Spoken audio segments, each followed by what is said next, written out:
and then he went back like this, the flight lead, and so I was way sucked, and so I just put in the blower to kind of get back into position. So I put in the blower, and then I tried to take it out of blower, and it just stuck, right? Thanks. Yeah, the throttle's just full blower, like, you know, and you start pulling back, and I'm like, okay, there's obviously something wrong, and I don't want to break something, right? So how hard do I pull? And I start doing the negative G and the positive G, and, you know, just shaking it all up, and, you know, first telling him, as I'm starting to go by, I'm like, hey, Guido, lead right.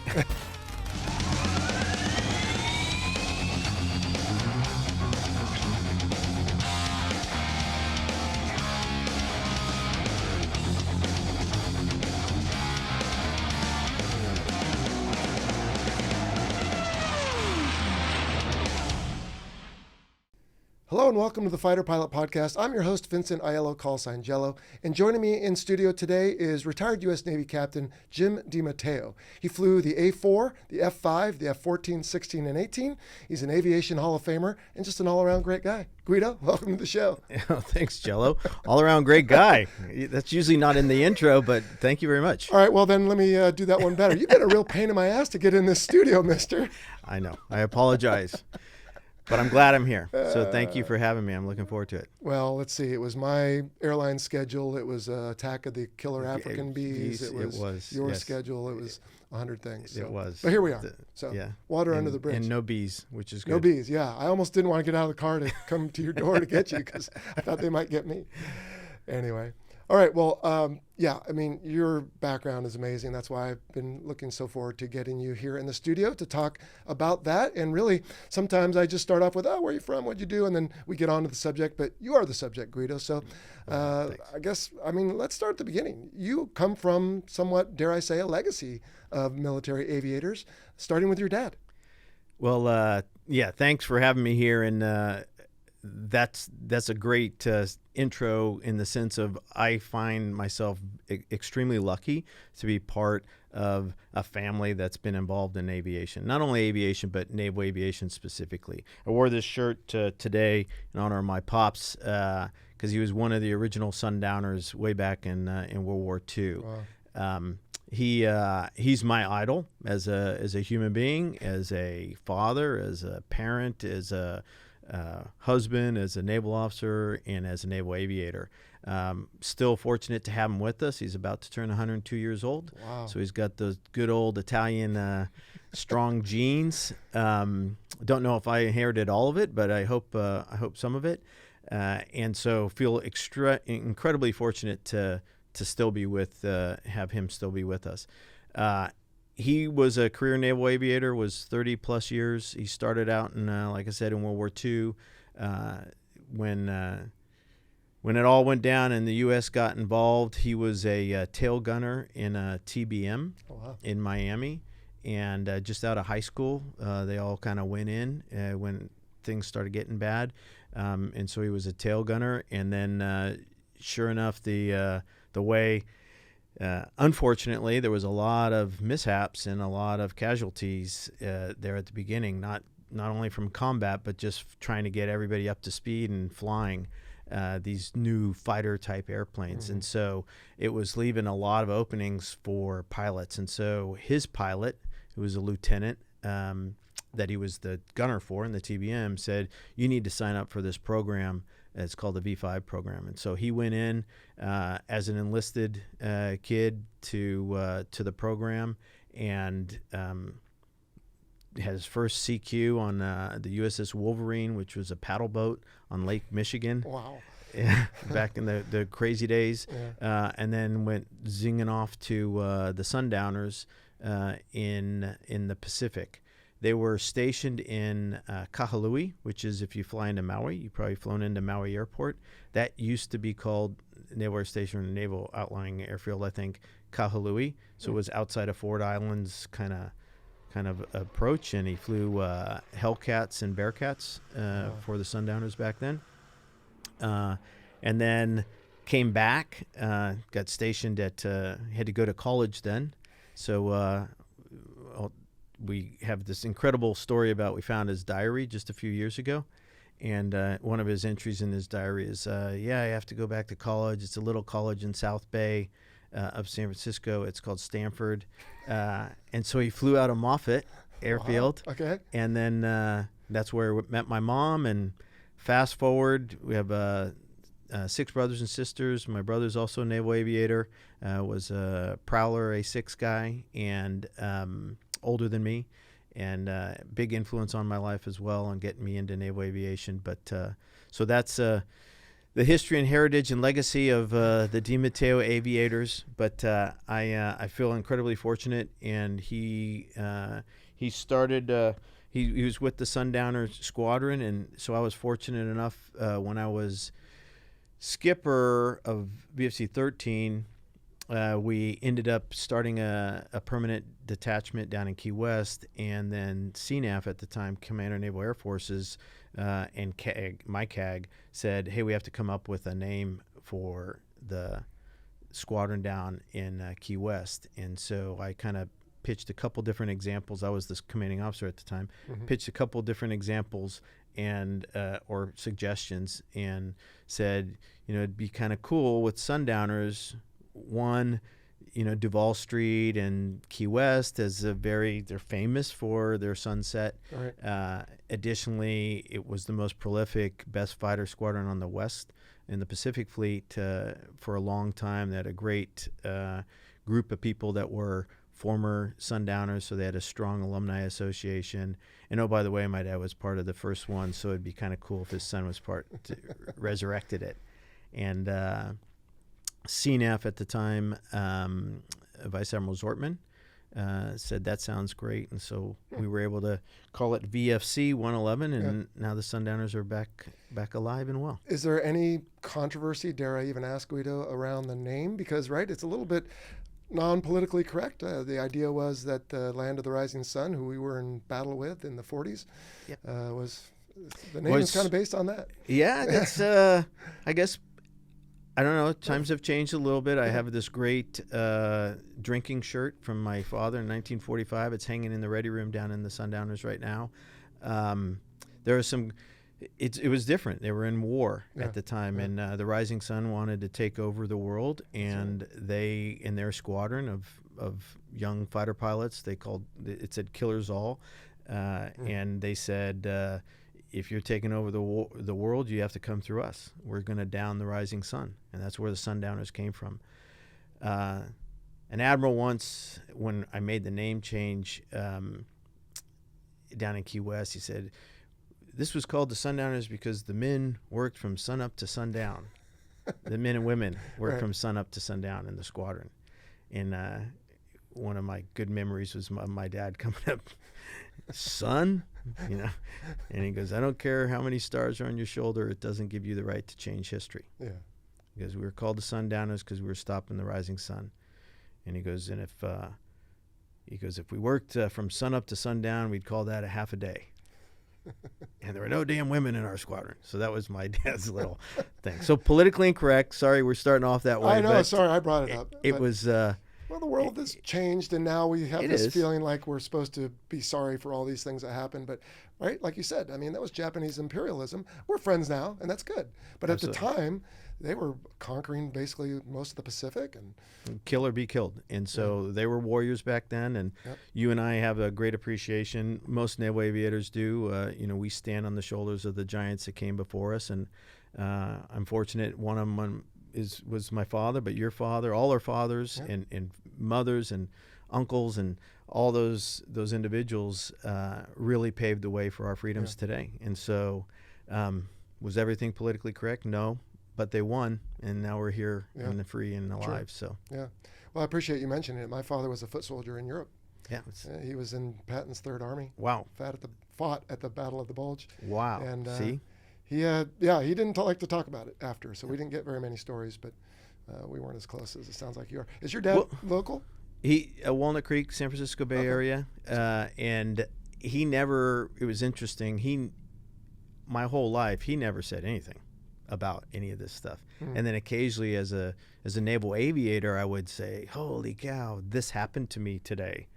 And he'd say, it key a memory. And he wasn't trying to outdo me, but he'd be like, because I'll never forget the F-14. We had this at night, this little red filter that went over the instrument panel to kind of give it the night vision. Not as fancy as it is stuff today. Right. So you had to put this on, and we tape it up. And so I take this cat shot off the front of the ship, and this filter comes back into my lap. Bright green. I get blinded. I over-rotate coming off the cat. Good thing we had GE engines in the Tomcat there. Probably would have stalled. Just I couldn't see anything. I just wanted to get away from the ground.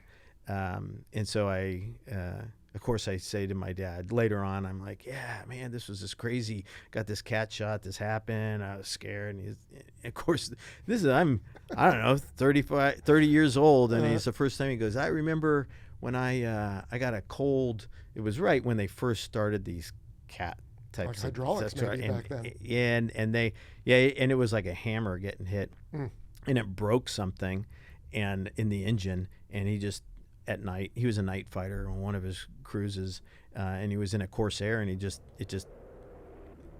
crashed in the water right in front of the ship. Yeah, and Yikes. He's like, I know, I felt kind of bad that I was complaining about a little bit of green light, and he goes, because they would fly do the launch with their canopy open, just in case something like this happened, and he hit the water and survived, and he got out, and he had his Mae West, and he kind of, obviously some shock, and he kind of gets out of the plane, and he's like, I lived.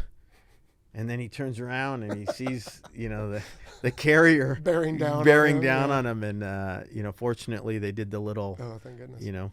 turn and, got out of his way. And then the little Starboard D, the helicopter, came over, picked him up, brought him back to the carrier. And crazy enough that they said they brought him back, and the skipper, everybody met him, the dock and everything, and he was 100% fine, and they knew what the issue was, and they had him go change and go back out and meet because they do like 6-hour missions on these night fighter missions. Wow. So yeah, it made my little filter thing seem kind of little. I mean, but that was the drama that you had. You didn't know what to compare it to. But my goodness. So you already talked about flying the F-14. Let's get to that, but let's fill in the gaps. So did you know you wanted to be a pilot because your dad? And then what was the course you took to get there? I really respect this, and I'm trying to do this with my son and daughter, but basically my son right now, who's a freshman in UCLA. Thank you. Yeah. Go Bruins. And he, so my dad, my older brother, so my dad was a naval aviator. My older brother became a naval aviator. Right. And both of them went out of their way not to put pressure on me to do that. Mm-hmm. If I chose that path, then so be it, and they would support it. But there was no great Santini, finger in the chest trying to push me to go do that. And I really respect that, and I'm carrying through with that same thing with my son Nico. If they want to do it, like you with your kids, we'll be there in full support, but there's no pressure to do that. And so my brother was older than me, and he came, and we have a place up in Montana. And again, this is probably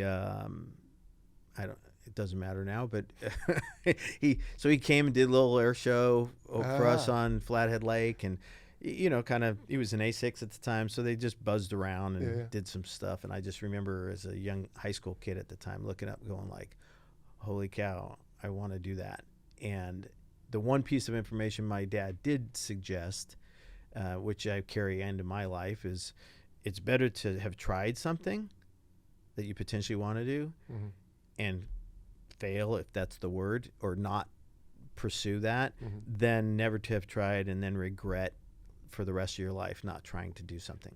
And so with that, I did not do ROTC or anything like that. He said just kind of keeping because I wanted to be an aviator, and if aviation didn't work, I didn't necessarily want to go down another path. And so that took me into AOCS, and went there, and that's where it all kind of started. So, well, I think you make a good point, and I hope if there are any parents out there watching or listening, that they take this to heart, because this, as you know, right, I don't have to tell you, but for everyone else, this job is so difficult, and there's so much hard work and so many sacrifices, being away from family and the risk to your own life. If you don't want to do it for yourself, I don't think you're going to succeed, because it's got to be internal. It can't be externalized on you. Yeah, 100%. Yeah, I think you probably get a lot of these questions too. A lot of kids come and ask me about, aviation, especially in the college world. It's like, should I go to the academy? And I'm like, all those, I'm happy to talk to you, but it's got to be you. Yeah. Don't do it for your mom or your dad or your uncle or your grandpa, because they'll wash you out. If it's not your own gut, your own grit that's going to get you through, you won't make it, and then you'll regret it, and you don't want to go down that path. So, I credit my father for being a good dad. I'm trying to follow in that and keep the pressure off my kid. Yeah. Any hint, some pressure, but any hint? Because I don't think any of the three of mine are going to do it, that I can tell right now. But it's interesting. Because I literally just finished his freshman year a week ago, right? Because UCLA's on quarters, and he gets asked all the time by my friends, right, and our collective friends, hey, are you going to do this? And he kind of is like, I don't know, maybe. And that being said, what I told him was like, hey, go to college, go have fun, go learn, chase your dream. And if your dream ends up being aviation, for sure I can help at that point, but there's no pressure to steer it that way. Right. But if it ends up going down that path, of course, we'll be able to reach out and touch some stuff. And I think I told you before, so this summer is actually a pretty cool aviation kind of related internship, if you will, for him with Red Bull Aviation, with the former Breitling Jet Team, with their Zermatt, and a bunch of stuff that we're doing. So maybe it's a bug. You caught the bug. I caught the bug. Maybe he catches it. Maybe he doesn't. It's whatever he wants to do. He has his own path through life, and it may not look anything like yours, but it could, just like yours did for your dad. That's cool.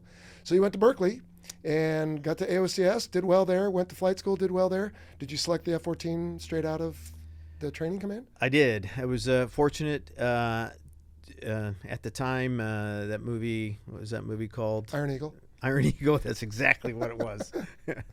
The Top Gun had just come out. Okay. So it was, let's just say it was a pretty powerful movie for a young little ensign going through flight school. And so fortunately I had a situation where I could choose it. It was interesting because they were just selecting, when I was going through, they just started some F-18 slots.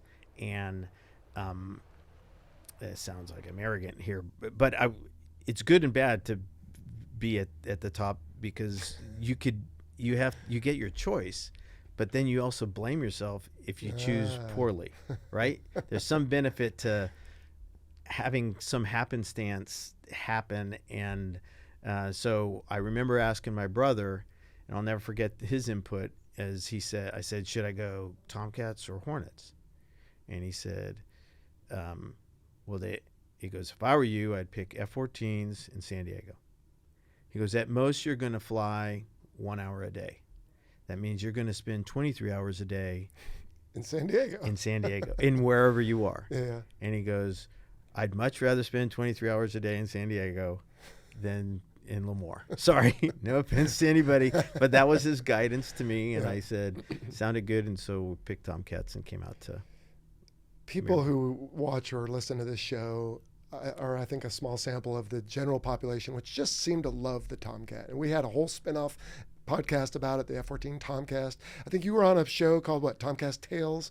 I mean, everybody loves the F-14. Was it as fun as it seemed? Or at least it was. Well, your first jet, when you get out to the fleet, your first jet, I still know more about that jet right now than any of the other jets I've flown, because when you're that student, that first jet, you know it absolutely inside and out, because there's so much pressure on you to do everything. It was, the way I describe it, I've been fortunate to fly these 5 other fighter jets. The way I always make my analogy with the Tomcat is, it's like the Harley Davidson. Just big, it's badass, it's loud, it's, was it the best in combat? I don't know. We didn't, but it was cool just to fly. And it just was like, it felt like you were just coming around in a Harley Davidson. Where the F-16 is kind of more like a Ferrari, and the Hornets, I don't know, a Corvette or something. Yeah. But it's like a Harley Davidson. And so it was a lot of fun. I got to fly. We came in and it just turned to the F-14B, the GE engines. So I went through the RAG with the Pratt & Whitney engines and then went straight to VF-211, the checkmates. And we were flying with the F-14B, the engines that were GE, and they had their mod. It took a little while to retrofit everything, and so what ended up happening was they limited our ability to go to the aircraft carrier for a while because we had to flare our landings. So we're kind of like, they called us TFS 211 for a while and we did lots of detachments. Tactical Fighter Squadron. Yeah, okay. The Air Force version. Our skipper at the time, you might remember him, Bad Bob Dan McCourt, Top Gun bro, and he also did an exchange with the Nellis guys back in the day, and so he was like, "Hey, we are bogeys for hire." And so for a whole year, we just went from a detachment as the F-14B, simulating the MiG-29 back then. I think we're doing. So it was a blast, though. It was a lot of fun. It was hard because it was not digital flight control. The engines are so far apart that any type of aircraft carrier landings were hard, especially at night. You didn't have a lot of room for error in size. The engines were nice and responsive. We had this thing called DLC, which, because you'd get a little nervous or a little amped up, and it would easily be able to over control your power, and it was pretty instantaneous power, and so you were jamming on the DLC. But it was a wonderful jet to fly. And Miramar was fantastic, and so I felt very fortunate. And I give my brother credit still to this day. Good. Like, yep, you steered me in the right direction. Yeah.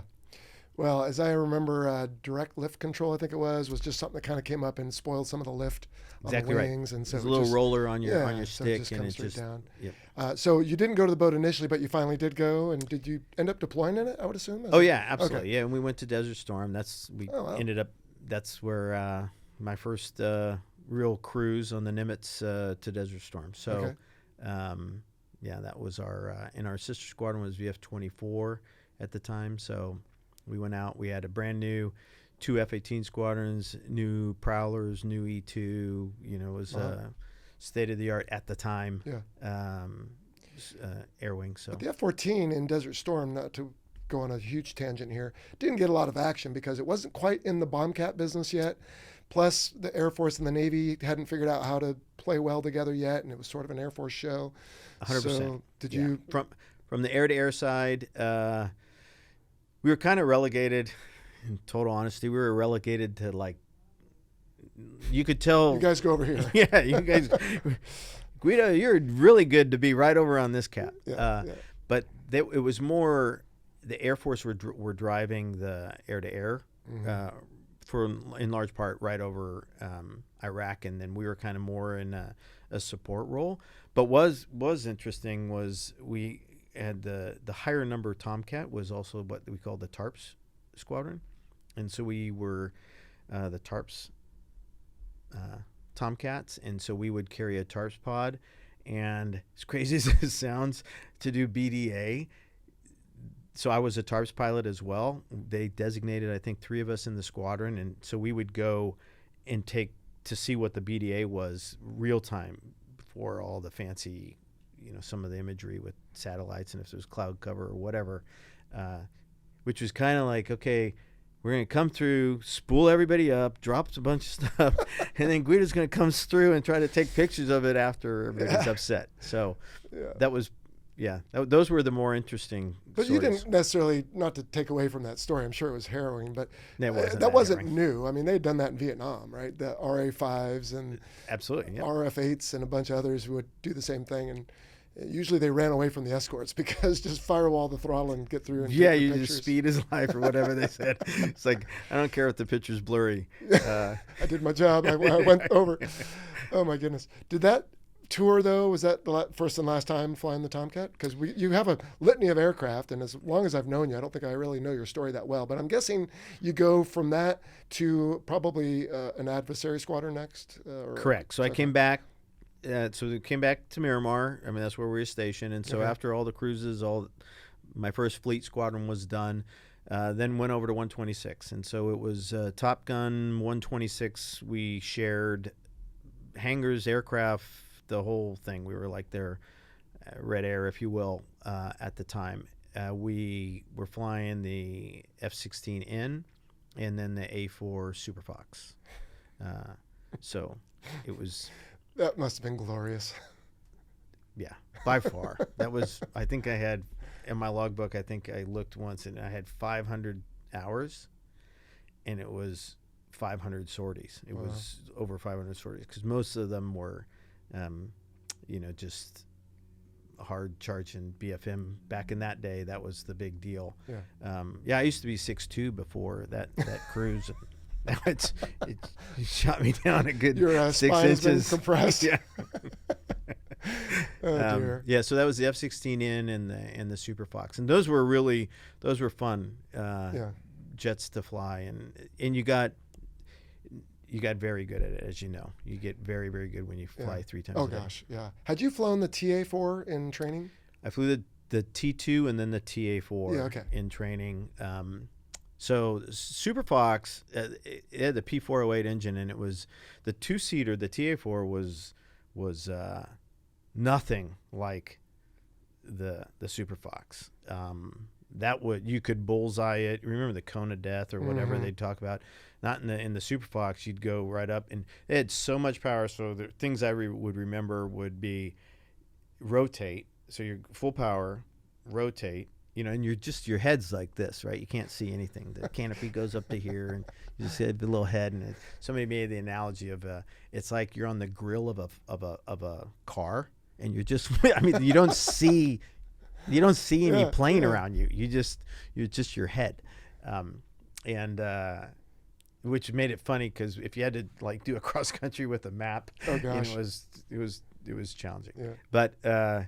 Anyways, you'd rotate on the A4. You'd rotate in the. Are we talking takeoff here, or just takeoff? Okay. So you go full power, rotate in the Super Fox.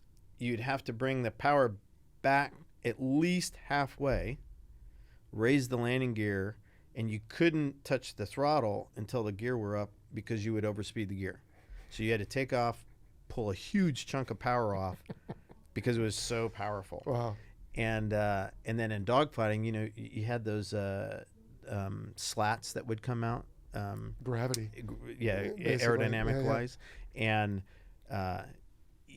to come over the top, you would get about right here, and then you'd have to pull your power back, and you would the nose would get up like this. So a loop, say you're doing some vertical turning maneuver, or something. Come out like this, and you pull the power back. And it would drop the nose because if you left the power up, it just would go Just like arc. that. It'd take a lot longer. So it was a wonderfully fun airplane to fly. The F-16N. You flew the F-16 A and B. A and B. Mm-hmm. So the N was again super fun, but people would always the F-16N. That's like the beast of all beasts. That's fantastic, and it's like it is. But if I had a choice. Because we had lots of fuel, and so we would bingo the fighters out, and then it was always an alternate mission, and it was just 1v1, B1, B1, B1, and just, with the other instructor, and I much rather would have the Super Fox. Really? Because the F-16 got on the limiter. So if you get in a phone booth with the A4, you can turn that around like this. And the F-16, no matter how hard you pull, I tried. Trust me. I like bruised my hand pulling, and and then here's this little A4 just maneuvering, Wow. And gunning you. So it was a fun experience, a great tour. Yeah. Well, but back to your point, right? The TA-4 was a 2-seater different engine, and always flown, at least when I went through, with drop tanks. And the Super Fox, I never flew it, but it sounds amazing because single seat, bigger motor, no drop tanks probably most of the time. Yeah, And, we didn't do drop tanks, Wow. and much bigger number. I think the TA4 was like the P6, and then it was the P8, and for the Sounds right. and for the normal A4, and then the Super Fox had the P408, and we had a Marine version, the Mike as well. That had that the one with the hump? P408 with the hump. Yeah, Yep, okay. exactly. We had a couple of those. That and aerodynamically, that cone of death or whatever. I think it's the your center of lift, and the TA4 had some challenges. Yeah. But the Super Fox, people ask all the time, what was your favorite jet? And it's like, well, it's kind of like, what is your favorite car? It kind of depends in what situation, Right. what circumstance. Yeah. You felt in the Super Fox, you would again, if you remember the A4, the elevator was little, and the whole empennage, the whole back end was controlled by your trim. Right. So when you flew like coming down like this on the back side, you're trimming. You're trim. You're pulling your stick back, but you're also trimming, and you're trimming forward. So you trim a lot, Mm-hmm. which is crazy because normally no other jet I ever trimmed anything with. And so maneuvering, you would trim a lot. So you're flying, you're trimming, and then we have flaps, and you're controlling your flaps, half flap, full flap, no flap.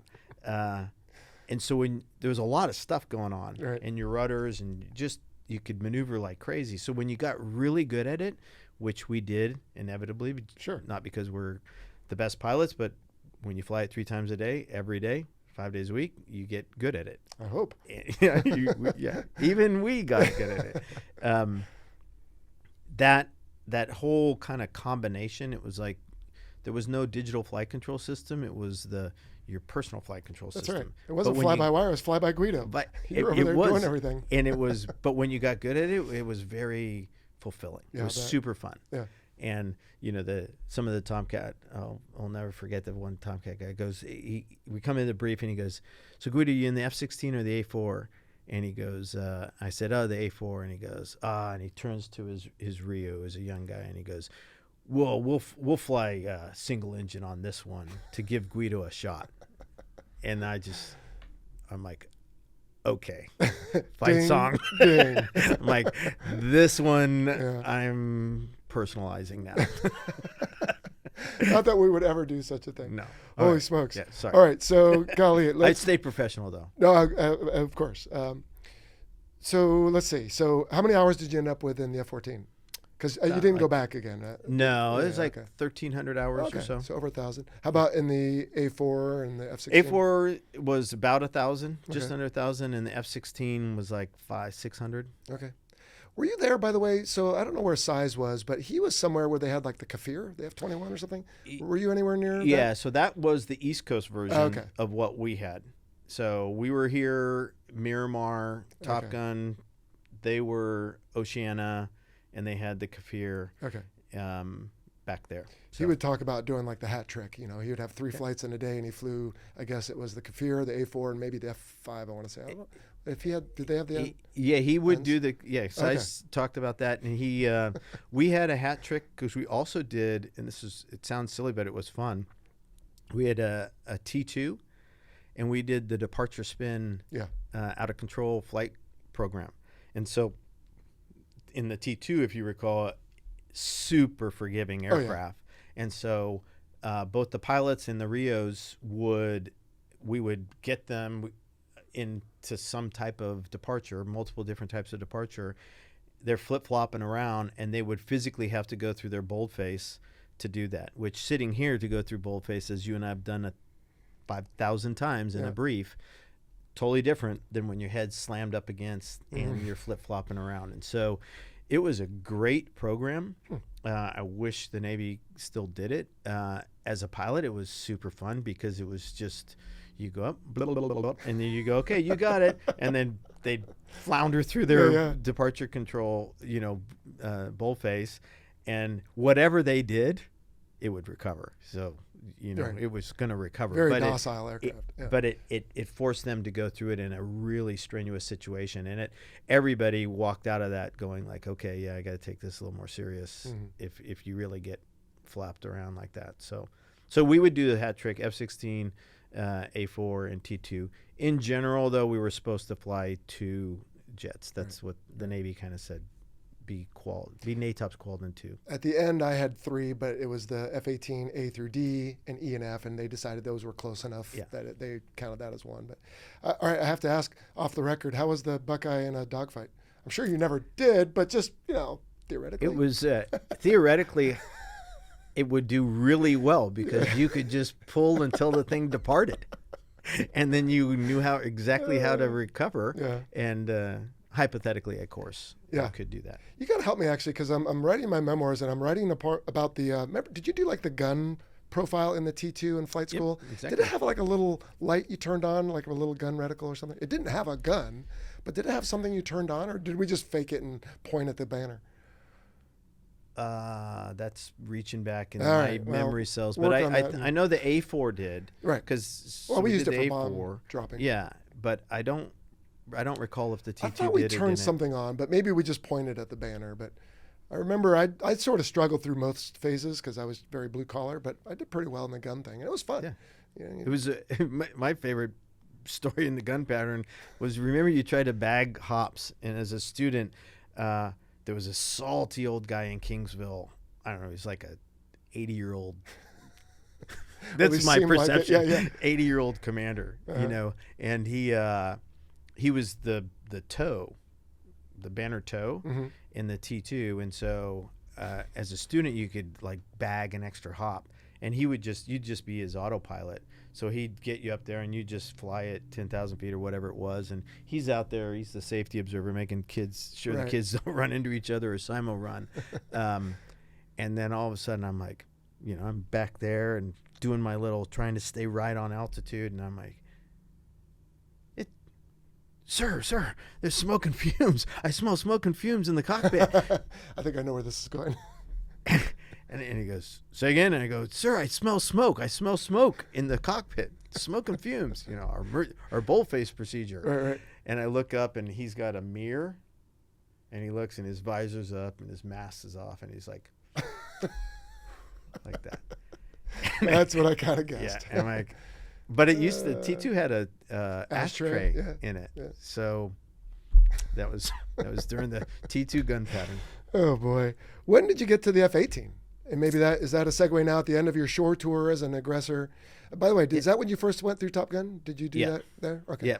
Yeah. Was Initially was going to be in the fleet, and then Desert Storm started. Oh. And then came back, and then went in 126, and then 126. The kind of the timing was, the Navy was doing BRAC, the base realignment and closure stuff. Right.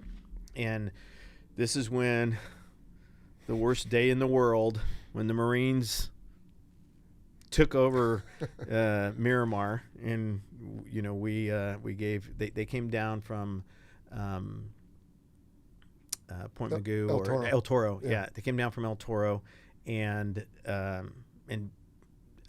took over Miramar, and then we sent, because the Tomcats, the remaining Tomcats went back to the East Coast, and then everything else was Hornets, and they stayed up in Lemoore.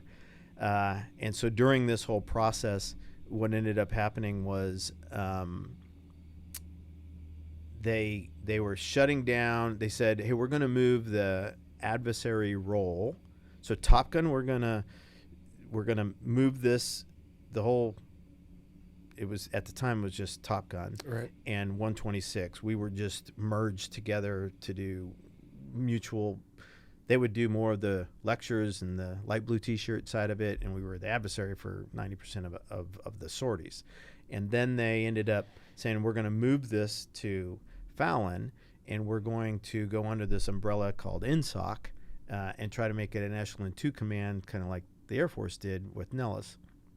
In doing so, we're going to get rid of the F-16Ns. They're going to go to the desert. The A4s are going to go away, and we're going to take in the F-18As and Bs to the adversary role. And so they sent me over as the active duty guy to go over to VFC 13 and run. At the time, we called it FFARP. It's SFARP now, but at the time it was Fleet Fighter. It was the F-14. Yeah, Fleet Fighter Advanced Readiness Program, yeah. I think. And so I went over as an active duty guy into this reserve squadron, and they were flying the F-18As. And so I went to El Toro and transitioned to the Hornet, and then came back and flew the Hornet for, many years. And then we finished that, and when we went up to Fallon, they got rid of the Hornet, and we took the F-5. Okay. So. And was that your first time flying the F-5 then? That was the first time flying the F-5. My goodness. Well, that's quite a pedigree. I mean, that's all the big fighters, at least on the Navy side, modern. I mean, yeah, not the F-30. I didn't get the F-35, but the rest of them. Well, hey, you're still here. I fight the F-35. Yeah. No, oh, yeah. Well, we'll get to that. Good. Okay. How many? So let's see. So how many hours did you end up with in the F-18? About 800. Okay. And then I'm not going to ask about the F-5 because that logbook is still open. But my goodness. Okay. So when you so go, it's like 2,500 in that. Is it? Oh wow, that's great. All right, so then at some point in here, though, do you decide this is all fun and games, but maybe there's other things I want to do in my life? Or at what point don't you kind of kick over to the reserves at some point? Yes. So, I'm active duty for a while, and then I go over to help VFC 13 as their active duty guy for a couple years, is run their FFAR program. And, it was kind of... took a bite of the poisoned apple at that point. Yeah. And I had just other entrepreneurial ambitions, as you do, of course, with this wonderful setup. Thank you. And I had always I had buddies in college where we were rugby guys, et cetera, and we were teammates. And one guy really started a great restaurant and bar and nightclub in San Francisco. And he was a frat buddy of mine and a rugby teammate of mine, and really still to this day one of my best friends. And it was Johnny Love. And so we had, because we were like the Love brothers on this rugby team, which was kind of just a scam to hit on girls during, do you want to be part of the Love family? You could be a Love brother, a Love sister. Kathy, by the way, my wife, was one of the original Love sisters. So, well, I hope the last for you, dare I say, on camera. Say again? There wasn't another one after her, I hope. No, not at all. Cut. Is that what my face said? No. Well, you said she was one of them, so I was just trying to. Yes. No, she's the only one. Clarify. Thank you. All right. Yes. All right. Yes. We're back on track. And you've got your rugby ball over there behind you on the shelf. So. Yeah. Isn't that something you can grow old playing? Don't people play that long into life? They do. And rugby was a huge part of my life, and still is a huge part of my life, actually. Right. In college, I was fortunate to go to Cal, and I was in a frat that a lot of the guys were rugby guys, and said, come on out. This is... you look like you'd be good at this. It's kind of a combination of soccer and football at the same time. Cal happened to be, unbeknownst to me at the time, because I didn't really know much about the sport, they were the dominant team in the world from a collegiate perspective, as they still are today.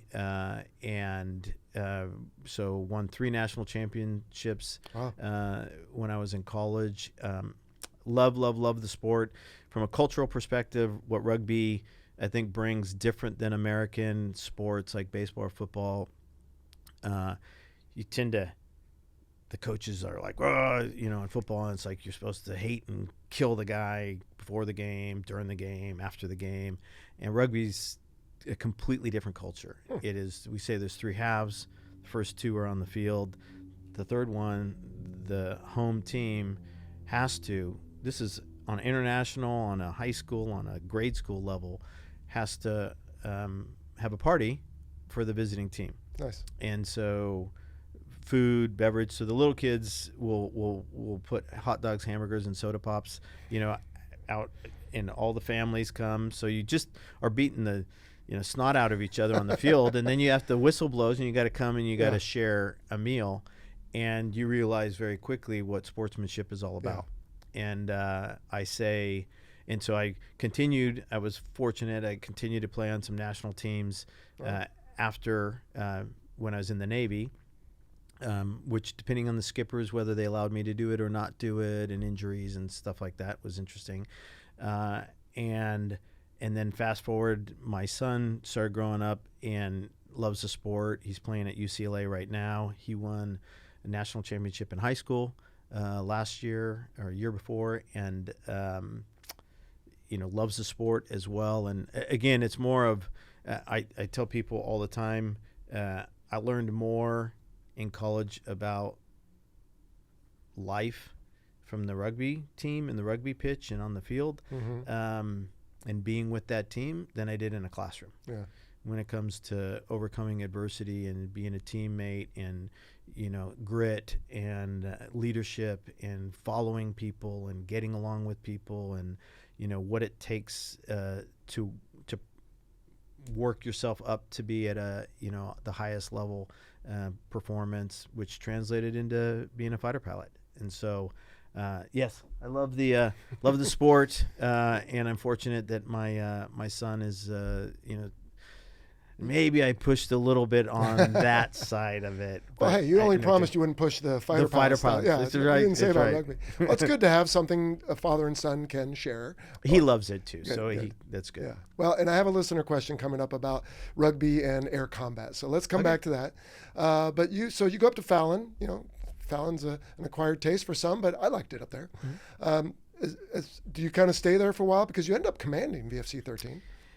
Yeah, so I ended up so this now enter the kind of the quasi-reservist kind of world, where I was running bars and restaurants down here in San Diego with Jimmy Loves initially. Started out with that one, and kind of doing the fighter pilot in the day and bar owner at night, which sleep can happen later when you're dead. You can sleep when you're dead.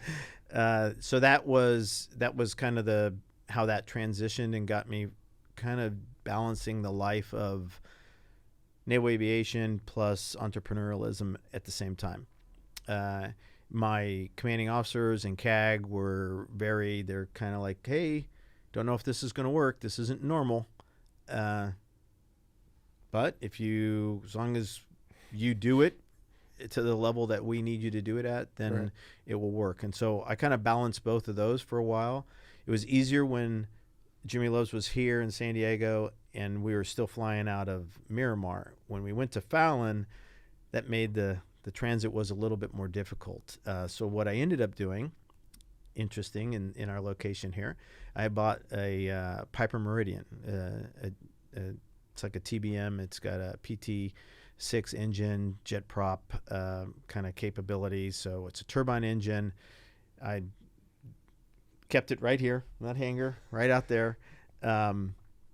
Would literally drive out of my house, be here within a half an hour, be in Fallon within an hour and 15 minutes, and at a brief and flying up there. So would do that usually like 3-4 days, and then kind of come back. And so that worked out extremely well from a family perspective, and kind of juggling those two balls. So Kathy and the kids stayed here, and then I kind of transit back and forth. Yeah. So that made it kind of easier to do it with your own plane. Because the airline guys, there was Reno Air, if you remember that. I don't. It was they got bought up by American Airlines. Okay. And then routes changed, and even now Southwest is like the only way to get there direct. Oh, and you still have an hour drive when you get to the Reno airport. 100%. So if you can take yourself right to Fallon Muni. And we had the deal. Roy Rogers was skipper back then, and he let you park on the base. Well, not to be obnoxious, what I said was I kept a beater car at Fallon Muni and would land at Fallon Muni if it was bad weather, and it was kind of outside of from a risk perspective. And I wanted a big, long, or not so much long, but a big wide runway at Fallon, a 200-foot wide runway. He said, "Yeah, just go ahead, land here. I got all the insurance and rights. But I didn't, and then I'd go park it over at the transient line and kind of keep it away from everybody. I wasn't the obnoxious skipper taxiing Just up in pull my right up. all next to the Check the oil. Hornets and no, I tried not to do that. Oh dear. All right.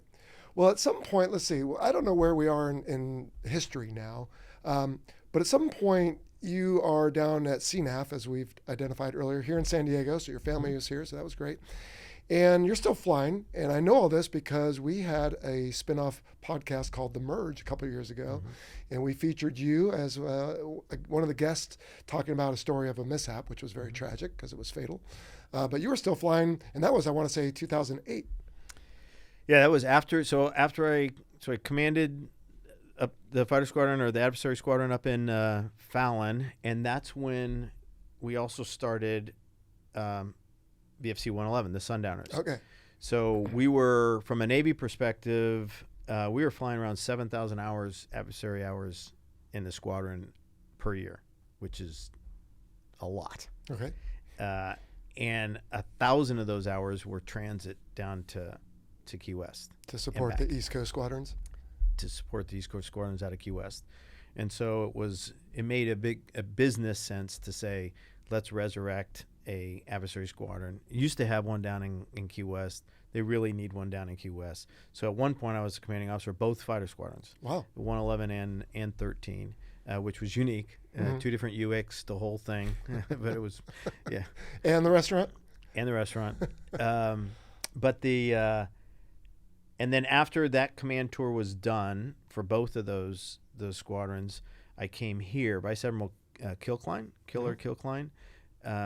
He was a former FI in Top Gun Adversary guy as well, and so we ended up chatting with him. And when he got designated for CNAF, we said, "Hey, what better way to be the commander of Naval Air Forces and to be able to ascertain the capabilities of your Air Force than if you're the adversary guy in the Red Air side fighting them?" And so he came before he was coming to CNAF. He came, got rehacked in the F5. I came down here to CNAF and ran the adversary program, all of it from at the time INSOC to the Navy and Marine Corps as well. It kind of all fell under the CNAF umbrella.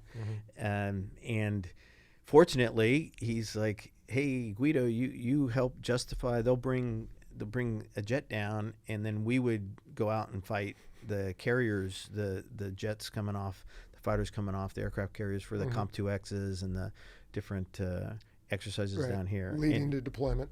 Exactly. And so it worked out well. He got to fly. I got to continue to fly. That was post-command for quite a while. And then I retired out of that job. What year was that?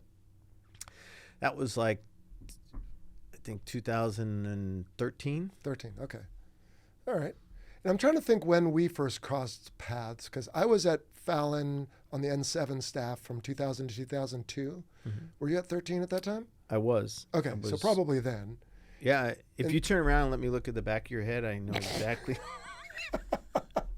Well, I'd have to get my helmet on over here. It still has dent marks from the bullets. Thanks, Guido.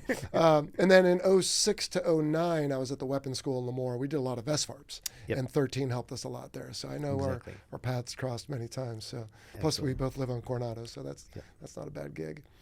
All right, so golly, you are just a what's that expression, like a polymath? You know, like you're good at like a lot of different things, or at least you do a lot of different things. But sounds like you're very good at all them. And you didn't good at them. You didn't quote unquote retire. You just moved on to something else, because I've got written down here like in let's see, you already hold on. You said you retired in 13, but in 2007, according to my notes, you were the first and only U.S. race director for the International Red Bull Air Races. Correct. All right, tell me about that. So that was a fun. Do you know Red Bull races? Do you know? I do, but explain briefly for maybe those who aren't familiar. Yeah, so it was one of the most fun things I've done in aviation. Wow. That's saying a lot. It combined, because normally fighter pilots are about the only situation you can fly and compete at the same time, right? Push yourself to the absolute your the edge of your skill set and capability and compete against somebody else. An air show, you can push yourself to the edge, but you're not really competing with somebody else. Right. So when Red Bull Air Race came along, that was the only other thing I've ever seen where you're flying your skills and you're really competing against another person, pushing the edge of the envelope in a competition type perspective. So it was interesting, kind of a funny story. I got called, I was with the San Diego Sports Council at the time. It's a local organization that we run all professional, collegiate, amateur, and Olympic sports. So the Padres, the Chargers back then, getting the ballparks, all those the business aspect of sports. And it was a wonderful board of directors that I got to sit on. Somebody called them and said, hey, we have a sport, this new sport. It's from Europe. It's flying and it's racing and it's doing this crazy stuff, and it's sponsored by Red Bull. And we heard you guys are great at helping businesses work through this. And the executive director at the time was like, oh my God, we got a guy on our board that's some Top Gun, blah blah blah, and you should talk to him. And so I get a call from this guy, and he's got they're from Austria. Red Bull's from Austria, but he's got a heavy German accent, and he's like, I want to come down and talk to you. And I didn't know at the time. You might remember this. Red Bull had U.S. Red Bull had a MiG-17 that they were flying on the air show circuit. Yeah. And I thought, oh, the guy's going to come down and ask me because I'm still currently flying. I think it was the XO at the time, or CO or XO or something like that up there. And I thought they're going to asked me to do that because I really didn't know that much about Red Bull Air Race. And so he comes down and we meet, and he flips open this laptop, and it's a race through Budapest on the Danube River, flying underneath the chain bridge. The House of Parliament's right there, just pulling 12 Gs, 20 feet off the water, doing just crazy stuff. 850,000 people in attendance. Wow. And he's like, this is a Red Bull Air Race, and we want to bring it to America. This is the House of Parliament. We race through, this exact thing. So we want to race in front of the White House and the Statue of Liberty. And I went, oh, okay, well, this is America, and you're not going to be able to race in front of the White House. No, never say never. I'm like, no, this one I can say never. The Statue of Liberty, maybe, but not the White House. You're not going to be able to do that. Well, look, here's the House of Parliament, and we race right in front of it, 100 feet away. And so anyways, fast forward, he said, would you consider this? I said, I don't even really know what it is. And he said, well, in 3 weeks, we race in Budapest at this location, and we fly you out there, and you come check it out. And so I went out there, and I was just, my jaw dropped with everything, because it combined everything I loved. It was the tactical aviation, putting the jet at the absolute edge of the envelope in a competitive, high-speed, dynamic way in a party. And so it was like Jimmy Loves meets Top Gun. It was like this whole combo merge, and so I started with them, and then they said, will you be the race director for the U.S. races and help us there? And I said I would, and then I started to help them there, and then they said, hey, actually, this is working really well. Will you just take over, be race director for Red Bull and Air Race, and run the rest of the world? And so we would do about 10 races a year in the most exotic places in the world, on the planet. And it was just spectacular. Yeah. The greatest group of aviators, technicians, maintainers, support team, staff. Red Bull just, as you can imagine, does things right. They have the money to do things right. And they were always, from a brand perspective, they said, if we crash and kill people, say for, analogous is like in a Reno Air Race, kind of that challenging situation that they had. It's not just damaging the Red Bull Air Race, it's damaging Red Bull. The brand, the global brand. Yeah. And so we're going to do everything we can to make sure that we mitigate risk as much as possible. So as crazy as it looked like we were flying through cities and inside stadiums, and as crazy as it was, the details behind the scene were just unbelievable. I mean, Red Bull has two Formula One teams, and so we'd work with them for monocoque cockpits to try to. It was just not that money was no object. It just they spent the money necessary to make it a safe event. And in over 90 air races that I ran, we never had a death or an injury. So it was a very, very cool experience, and it kind of combined. It was the only thing other than fighter pilot world that I've ever experienced that had that kind of competitive. Well, and it came to San Diego at least once. I saw it in the Bay. Yeah, no, I brought it 3 times. Did you? Okay. The first time flew out of Brownfield, brought it in the Bay. The second time convinced the commanding officer of North Island that we would land at North Island. So we actually did our whole setup at North Island, took off, flew right there. And then we took a break for a little bit and then came back maybe about 6 years ago or so and flew it in the Bay again. So the status of that right now, just real quickly, this little thing called COVID happened. And it dramatically impacted, obviously, our ability to run huge events around the world. So we were doing a little like an organizational change, and Red Bull was going to go from being Red Bull Air Race to being like World Championship Air Race or Air Race Series or whatever. And Red Bull would have teams, kind of like similar to how Formula One is run. And we just finished the last race in Tokyo Bay. You probably Narita and that area, and Chiba, right at Chiba, and that was September, and then in December COVID hit, and we haven't gotten back on our feet yet. There's some iterations of like maybe this will happen, maybe that will happen. Red Bull's kind of moved on a little bit of saying like, hey, we'll support and be part of something, but we don't want to run the whole thing. And you really need a big animal like that to be able to justify the money for something like that. So whether it comes back or not, TBD. Yeah.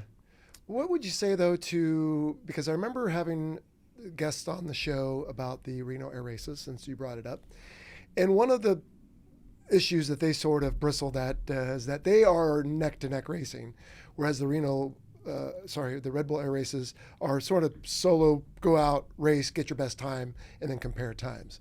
So is it just two different things, or did the two different entities have a little bit of, which is usually good, right, to have a little well-intended, well-natured bantering? That's a fantastic question, and I get asked that a million times. Yeah, okay. And it's kind of like it really kind of goes back to the safety comment. Okay. To run a Reno Air Race style, which is kind of like a NASCAR style, an oval track where guys are all kind of racing against each other. I don't know if have you flown in those? Or I've not flown in it, but I've attended. You've seen it, yeah. It's competitive, but it's very scripted. You call where you are and you move forward, and you get approval to move forward. You get approval to pass somebody and stuff like that. And so it's competitive, but it's not just all out, the maximum performance of anything, like you would see at NASCAR, for example, because crashing has a terrible result. And there was one before Red Bull Air Race, there was a group that tried to do something like Red Bull Air Race, kind of a hybrid mix of Red Bull plus Reno, and in the first race, 2 planes clipped each other and crashed. What we went for from a Red Bull perspective is we wanted to have a race in the most iconic backdrops on the planet. Literally the best scenarios, scenes, anything on the planet. And so we couldn't afford to have planes hitting each other and crashing and going into, 100,000 people. Mm-hmm. The other thing is Mr. Mateschitz, the was owner of Red Bull. He wanted to be able to see the entire race by sitting in at one seat. So unlike Formula One, where you hear "new, new, new, new," and then they go away for a minute, and then "new, new, new, new, new," he said one of his precepts was to say, "I want to sit in a seat and I want to watch this entire race, right in front of me."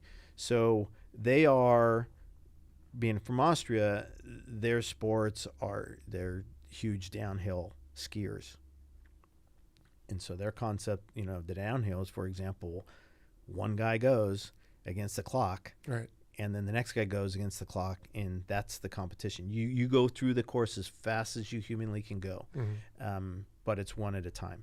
And so that's how kind of that evolved. And really, he wanted the iconic backdrop, the guy not 98%, but 100%, pushing the extreme of what he can get.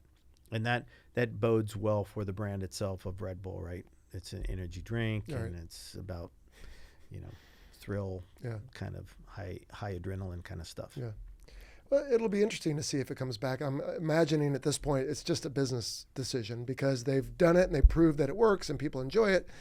But maybe it's not a bad thing to just say, hey, we did that and now we're on to something else. So I guess we'll see. And Red Bull does that. Their branding philosophy, if you will, is they don't tend to do a ton of TV and print media. They sponsor athletes and they create sports, and they kind of, that's their approach, which used to be, the only people on the planet doing it that way. Now other people saw how successful they've Red created Bull was, the standard, really, and they're doing that too. So we'll see. There's a lot of lines in the water, and lots of people are nibbling at different things, and we'll see if it comes back. Well, so now we're in this phase of the discussion where I'm just going to keep rattling off these different, I don't want to say achievements, but certainly they are, and different things you've done. In 2011, if I remember correctly, we celebrated the 100th anniversary or the centennial of naval aviation, and here again was Guido, deep in it. Yeah, it was Kona, Centennial of Naval Aviation. That's right. We that was Admiral Kilkline and Admiral Sizemore were CNAF and Chief of Staff. That was when Size was Chief of Staff, and the 100th anniversary was coming up, and I was there on the staff with them, and it was just a timing situation. And Killer Kilkline is like, "Hey, Guido, you do aviation and you run these restaurants and bars and you do these things and you're part of the sports council. Why don't you?" So I was part of with the sports council. I helped with a couple of Super Bowls that were here in San Diego too. And so we kind of did he asked me if I would run that. And I kind of replicated what our Super Bowl host committee looked like, and tagged almost all the same people that helped with the Super Bowl host committee as the civilian guys, and then kind of paired them up as a wingman with active duty Navy guys and gals to say, okay, here's legal Joe Blow, big time lawyer in San Diego that ran the Super Bowl. Oh, here's a JAG. Okay, so now you're going to be married up and you both are going to be, co-legal committee chairs or whatever. And so we went down that path, and that was super fun. I love the history and heritage legacy because my family, et cetera. And we had the kickoff event here in San Diego, 16 events, and then we had the finale event in Washington, D.C. And it was to pay tribute to this incredible life that you and I get to be part of. Oh, yes. And so many have come before us, and so many... just to think of the magnitude of what naval aviation has meant to our country. And so by being part of the 100th anniversary, it was really a true honor for me to be part of it. And a lot of fun. It was. I was here, and I have a photograph of my youngest, who's now in high school, in a little set of the Digi Blue camis, walking under the Super Hornet that was painted like that. So it was like an air show. It was like a air show with like the static demos at North Island, but then they also had the generational aircraft fly up the bay, which probably was its own coordination issue because right there is Lindbergh International, so you had to stay clear of all that. But I just remember, okay, here come World War II airplanes. Here come Vietnam. We had lots amazing. The Marines helped with that part of it, the flyby, and what really helped me coordinate that was I had already done the Red Bull Air Race in the Bay. Okay. So I had all the rules, requirements, relationships with all the FAA, North Island, Lindbergh Field, even Petco Park, the whole, all the stuff. But we did have, I remember we had at the very end, we had a huge, we tried to simulate that, that photo at CNAP with all the planes flying over North Island, and I forget how many we had, but we had a ton. Sarge Slaughter, I think, was part of it too. Ton of airplanes, jets, fighter jets fly over, and just the sound was, I'll never forget the sound. I mean, when 50 jets. Yeah. Yeah. It was pretty impressive. Thankfully, it was in peacetime. It's not something you want to hear. No, it was pretty intimidating, though, Yeah. if it was flying over your country. And then we finished it in Washington, D.C. with an incredible gala that was very fitting. Lots of different countries came, with their entourages of, highfalutin presidents and generals and stuff like that. So it was an organizational challenge to do the seating chart. Oh, I bet. Which a pretty, if we have a second, I'll tell a pretty funny story. I like this story. So we had, it was the head table, and so it was my wife and I. Remember Thomas Hudner? Mm-hmm. Thomas Hudner was the only living naval aviation recipient of the Medal of Honor at the time. And so he and his wife were sitting here. Prince Andrew, if you remember Prince Andrew, wow. from the UK, he was their rep. John McCain was sitting at the table right here, and then the Secretary of Defense was Leon Panetta, and then we had Lockheed Martin and Northrop Grumman, I think. No, Boeing and Lockheed Martin. Like and there were two CEOs or something. They're CEOs. Yeah. And right before, like literally a week before the event, Secretary of Defense Leon Panetta said, "Hey, I can't sit and have dinner with a leader of industry like that. I mean, we can socialize and stuff, but just literally sit next to is probably pushing it too much." I'm like, holy cow, this seating charts. You move one chess piece and there's 1,500 people in this event, and it just starts to collapse. I'm like, well, now who's going to be who's significant enough but not significant enough to be at the head table of the Centennial Naval Aviation with 1 week left? Nice. And so I'm like, okay. And I didn't want to affect any of the other tables because it would have just been a colossal event. Did you get a couple crisis. JOs or something? No, so I thought, well, Blue Angel. So I called Stiffy McWhirter.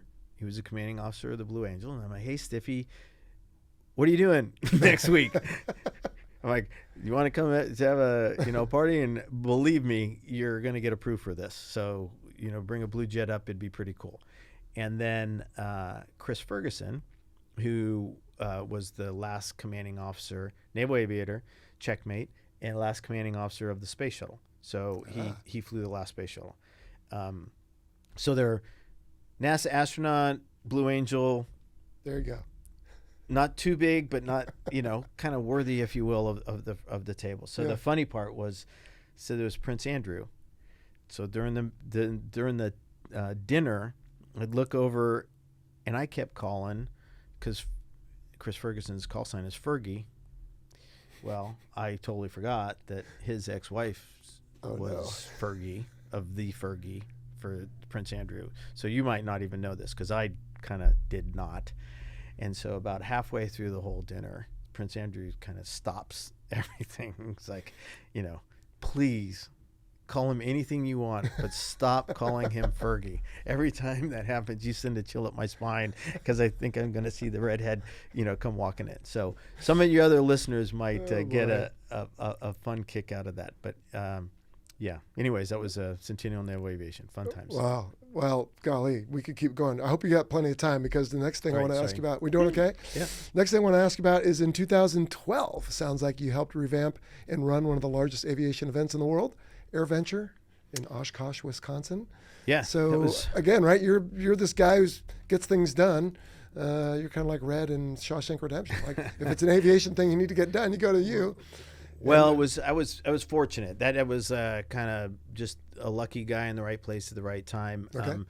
Sadly, it started from the Reno Air Race crash, and the NTSB had a big investigation. Was this the P-51 scalloping ghosts or something? No, the Reno Air Race crash. Right. Yeah. So what ended up happening after the crash, because it killed people, it hit the crowd. Yep. It was really fortunate because it didn't explode, and so it killed a smaller amount of people. There were hundreds of people that were doused with fuel. That if that had exploded, it would have been really bad. But it was a tragic event, and so the NTSB and the FAA, everybody was massive investigation, as you can imagine, and legal issues. And so the NTSB calls me up and says, "Hey, you're an American. You run this thing called the Red Bull Air Race. This is a Reno Air Race. We'd like you to come testify in front of this committee." And I'm like, okay. So GAMA, the General Aviation Maintenance Association or Material Association, something, they were kind of heading it up because they're a DC organization. And they said, "Hey, this would be very beneficial if you could come and help." And I'm like, this is like the big green table and Congress kind of, stuff. And I didn't know it was a politically assigned event. And I never knew that about the NTSB, but there's like 5 board members and 2 are Republican, 2 are Democrat. And then the president picks the chairperson because it impacts rules and regulations, and that impacts politics and all that other stuff. So it was quite fascinating to experience. There was a couple other guys there, like Sean Tucker was there. I was there, and the guy who was running Oshkosh, EAA Oshkosh, a guy named Murad Hightower, and so we were together for a few days, and he said, it was right after we took a little break with the. We were taking a little break with Red Bull to adjust like our pylons and stuff like that. And he said, "Hey, would you come run with your experience? Would you come run the Oshkosh, the EAA features and Air Venture and features and traction?" And I hadn't been, which was. But I called buddies of mine that I knew really well, Mikey Gooley and some guys that were with me and with Red Bull, and they're like, "Oh my God, Guido, yeah, you got to do this. It's like nothing you've ever experienced," and it really was like nothing I ever experienced. And so I did that for 3 years, and it was wonderful because have you been there? I've not. It is the Mecca for aviation. Right. It's got civilian aviation, it's got general aviation. There were not a lot of military aviation stuff. The actual, none of it would get approved today because it's so small. It's 65 years now, 70 years in the making.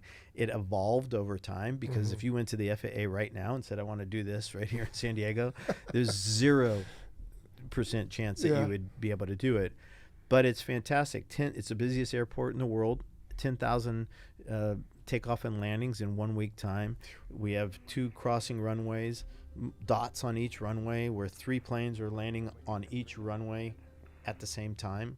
You land, get under control, and then go off into the grass and get taxied into an area, and people sleep underneath their planes.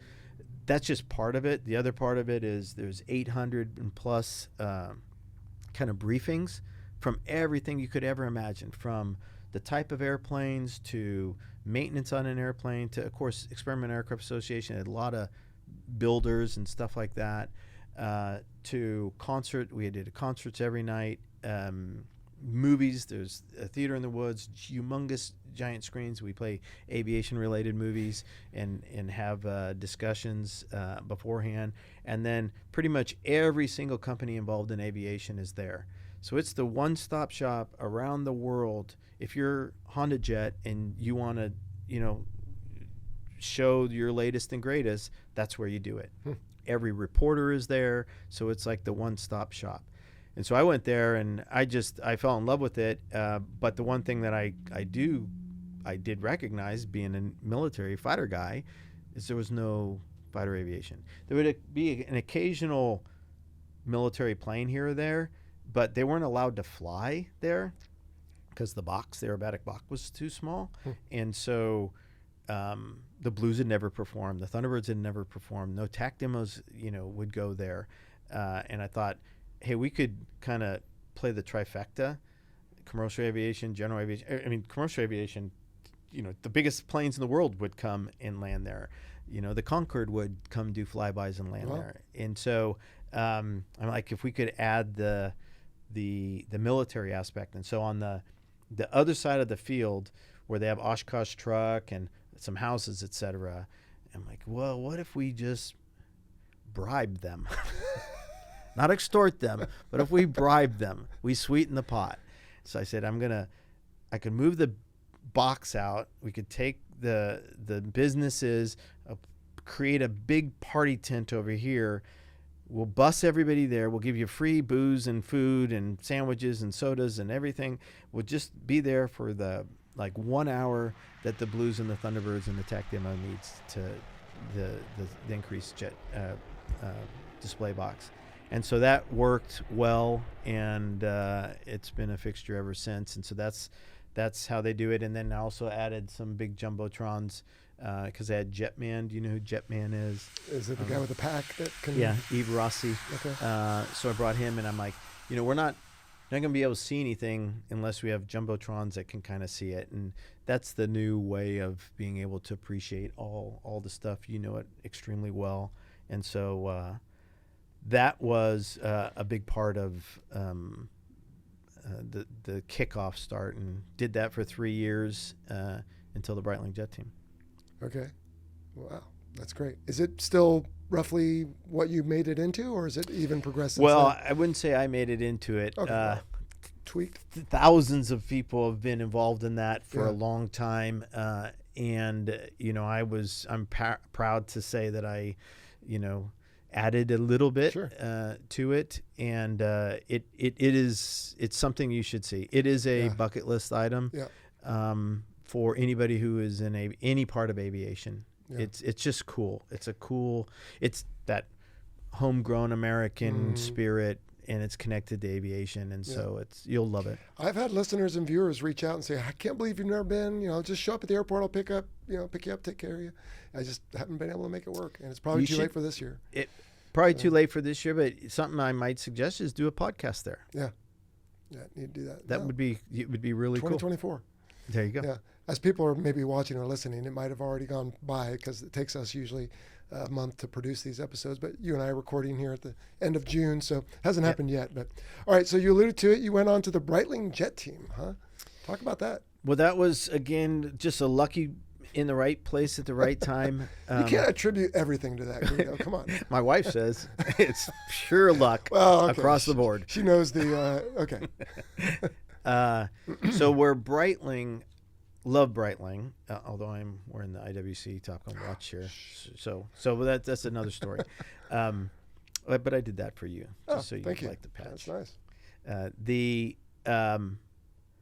I had Breitling, so for Red Bull Air Race, we would have what we call side acts. So we'd race some, and then we'd take a little break, like halftime. And then during that break, I'd have, we called side acts, and I would do some, depending on where we were. If it was in the bay, maybe I'd do boat racing, or the jet ski guys, or the little guys that do this, or have Yves Rossi do fly, or power packs, something that was the aerobatic, our Red Bull aerobatic helicopter, if you've seen us do that. and then I in quite a few places throughout Europe, in the Middle East, or in Europe, basically, mostly in Europe, but a lot of different of our race locations in Europe, the Breitling Jet Team would come and perform. The Breitling Jet Team flew L-39s, and they're just spectacular. Jacques Bottelin is the commanding officer, if you will, the leader of the team, and for the most part, all the guys are French Air Force, Patrol de France, or Mirage 2000. They're all air show and fighter guys. Super, super great group of guys. And they ran under the flag of Breitling Jet Team. And so what ended up happening is one day I said, you guys are fantastic. You should come to America. You should do a tour of the U.S. And they said, well, we would love to do that. We're going to do Asia and China, and then maybe after that. And so Teddy Schneider is the owner of Breitling. He calls me over to Switzerland and says, hey, how would you do this? And so I do a PowerPoint, just exactly how you would do it. Just a PowerPoint little Top Gun brief of, just toggling through the slides. This is what you need. Here's where I'd go. Here's how I'd do it. Here's FAA related issues. Here's airshow related issues. Here's pilot related issues. Here's maintenance related issues. Here's how you would kind of do it. And at the end of the brief, and I love him. He's a great guy. He's like, okay. Sounds good. So I pick you up. The car picks you up in like an hour for dinner. I'm like, okay. He leaves, and all the people, and they said, congratulations, you have the jet team. I'm like, no, I don't want to do that. This is how I would do it if I were you. No, you're doing it. And it's like, no. He wants you to do this. And he's in there laughing in the other room, sucker. Yeah. and I said, well, I don't know what. Wow, this is a big undertaking. And so for the next 3 years, we did. It was fantastic. We brought the entire Breitling Jet Team over to the U.S. Because I was working with all Red Bull Air Race, I had all the connections with the FAAs doing the whole thing. And so Sue Gardner was great, and all air races and air shows. So I worked through her, and her husband, Jim Gardner, was the head FISDO guy from the whole Chicago area. So they really helped me put together the whole concept and package. They came over, and for 2 years, we didn't do, how the Blues and the Thunderbirds do hub and spoke kind of, they're in Pensacola. They fly to New York and do an air show and then fly back. And for a couple of days. To Chicago. Well, that's how you do it if you're the government. That's not necessarily the most financially feasible way. And so what we would do is we started in Lakeland, Florida, where Sun and Fun is down there in Lakeland, and Draken. Remember, Draken headquarters was there too. That was where our headquarters were. So we brought the planes in, did everything there, and then we just went like on a tour. So we'd go, dun, dun, dun, take a break, dun, dun, dun, take a break, dun, dun, dun, take a break. And so we went around the whole United States and Canada, did I think 50 air shows, 120 displays, every iconic, because obviously from a marketing perspective, they wanted every iconic backdrop. Right. So the Grand Canyon, the Statue of Liberty, everything. Yeah. Chicago skyline, the Mount Rushmore. Yeah, that was those were the most challenging things, was like getting permission to, then flying the photo scenarios, the photo flights, if you will, with these iconic backdrops. Yeah. I mean, because that's in a formation of 7 jets, and we'd swap out. I would usually fly either the videographer or the photographer, and then so we'd make a pass, for example, of the Golden Gate Bridge, and the photographer was snapping because it would be a different perspective that you try to capture, and then we'd circle back around and come back and do it again, but this time a videographer, and the videographer has a total different perspective. He wants to see motion and movement, and but timing it was challenging. So between the air shows and doing all the photo shots and photo flights, it was a few years, but they are they're exactly you and me with French accents and a little what do they call it? Cologne. But they're exactly the same as you and I, Okay. with a different accent. And it's one of the things that I love with Red Boy Race and with the Breitling Jet Team. You and I are fighter pilots. All of a sudden, you go to different parts of the world, even Russia. We raced in about 500 kilometers west of Russia, of Moscow, a few times. In Asia, in Europe, in South America, we'd say that the air is the same. You know, there's borders, there's religion, there's politics, Oh, yeah. but the air is the same. Bernoullis are the same. Pilots are the same. Our love of flight and passion for flight is the same.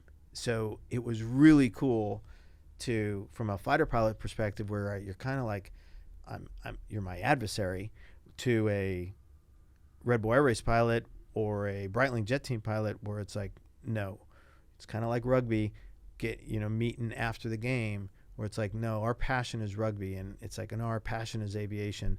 We don't care about the politics, we don't care about borders, that type of stuff. And so that was really cool to experience. And when you go to Oshkosh, there's a lot of international people coming. Yeah. You'll experience that as well. I'm glad you said that, Guido, because I actually bring that up on occasion here on the show with my various guests. Is that was a thesis of mine, is I think we're all pretty much the same. We might look different, talk differently, whatever, but we all have that love for not being feet planted on the earth. We want to get up there and go have some fun.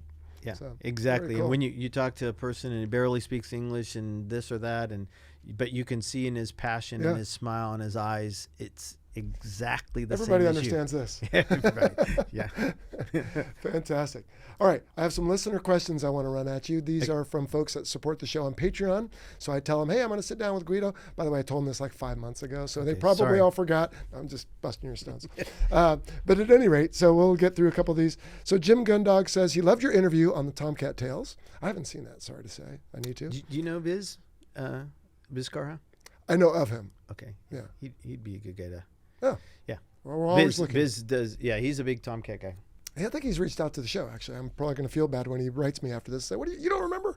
Anyway, Jim wants to know, what was your favorite non-adversary fleet squadron you served in, and why? I guess, would that have to be your first one? Yes. It would be the Tomcat. It would be VF-211 checkmates. And again, your first fleet squadron is just, it's like your first girlfriend. I think I said that in the Tomcat Tales. It's like you always have a special place for your first Isn't love. that like some Ernest Hemingway quote, or somebody talks about that?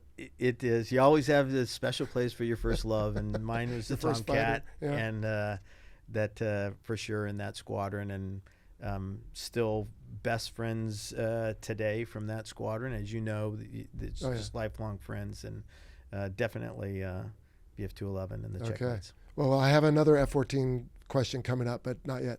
Let's see. Here's one from John Clark. Which airplane did, he puts, but maybe I should say do, you wish you had flown and never had the chance to? You've flown a lot. Mostly Navy modern fighters. I mean, the natural thing to me would be something like the F-35, because I fight the F-35 a lot right now, and they're incredibly capable from a BBBR kind of perspective, and I would like to somehow come to experience some of that G-Whiz technology. But I think from a maneuverability perspective, because they don't do that craziest stuff as like some of the things you see at like the Su-57 or some with the forward canards, just the Cobra crazy kind of stuff where engines and everything don't matter. You can just do whatever. I think I would love to fly the Su-57 or something like that. Very cool. I don't know. Maybe. What do you want to fly? I always say the F-22. Yeah, well, that's kind of. I had a chance to fight it once, and I was like Rooster in the back seat of what the, this thing it gave me vertigo, the maneuvers it was doing. It was crazy. Yeah, that kind of weird, because you and I have a certain track crossing kind of muscle memory, and these things do things that are not like that. That's right. So it is. I would love to. F-22 is a good one. I was kind of picking a foreign one. I flew the demo with the helicopter demo. Oh yeah, Yeah. you were for brave Red Bull. enough to get in that. One of my best friends, Blackie Schwartz, is the Red Bull one in Austria, and so we were south of Munich, between Munich and Salzburg, over the mountains, and he do this whole thing. Someday I'll show you the video, but it was the same. It was the weird thing was that again, your brain is, you associate a certain track crossing angle with certain G-force and a certain feeling in your body, because it's always felt that way. When your eye saw it, that's what you felt. And so it's strange in a helicopter scenario. You see these crazy maneuvers, but you're at like 1G or 1.5 G. Wow. And it's like, it doesn't make sense. Like you said, almost like, not sick, like nauseous, but like confused. It's confused. Yeah. It's like, it's not, the synapses are not firing properly. I think muscle memory is the best way to put it, because of all the aircraft we talked about today, again, right? A4, F5, F14, 16, 18, they all do, like you said, pretty much the same thing, and you get used to seeing that. Yeah. All right, Niels Hansen wants to know, is there anyone in aviation you met that left you starstruck? If so, what was that interaction like? Probably you get that when people meet you. No. Very fortunate, again, with Oshkosh, with Breitling, with Red Bull.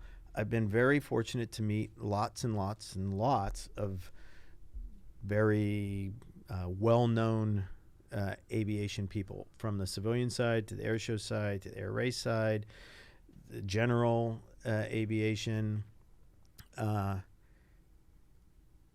No one, I wouldn't say starstruck. Everybody has their own passion, and that's what I'd say. It's more like the similarities.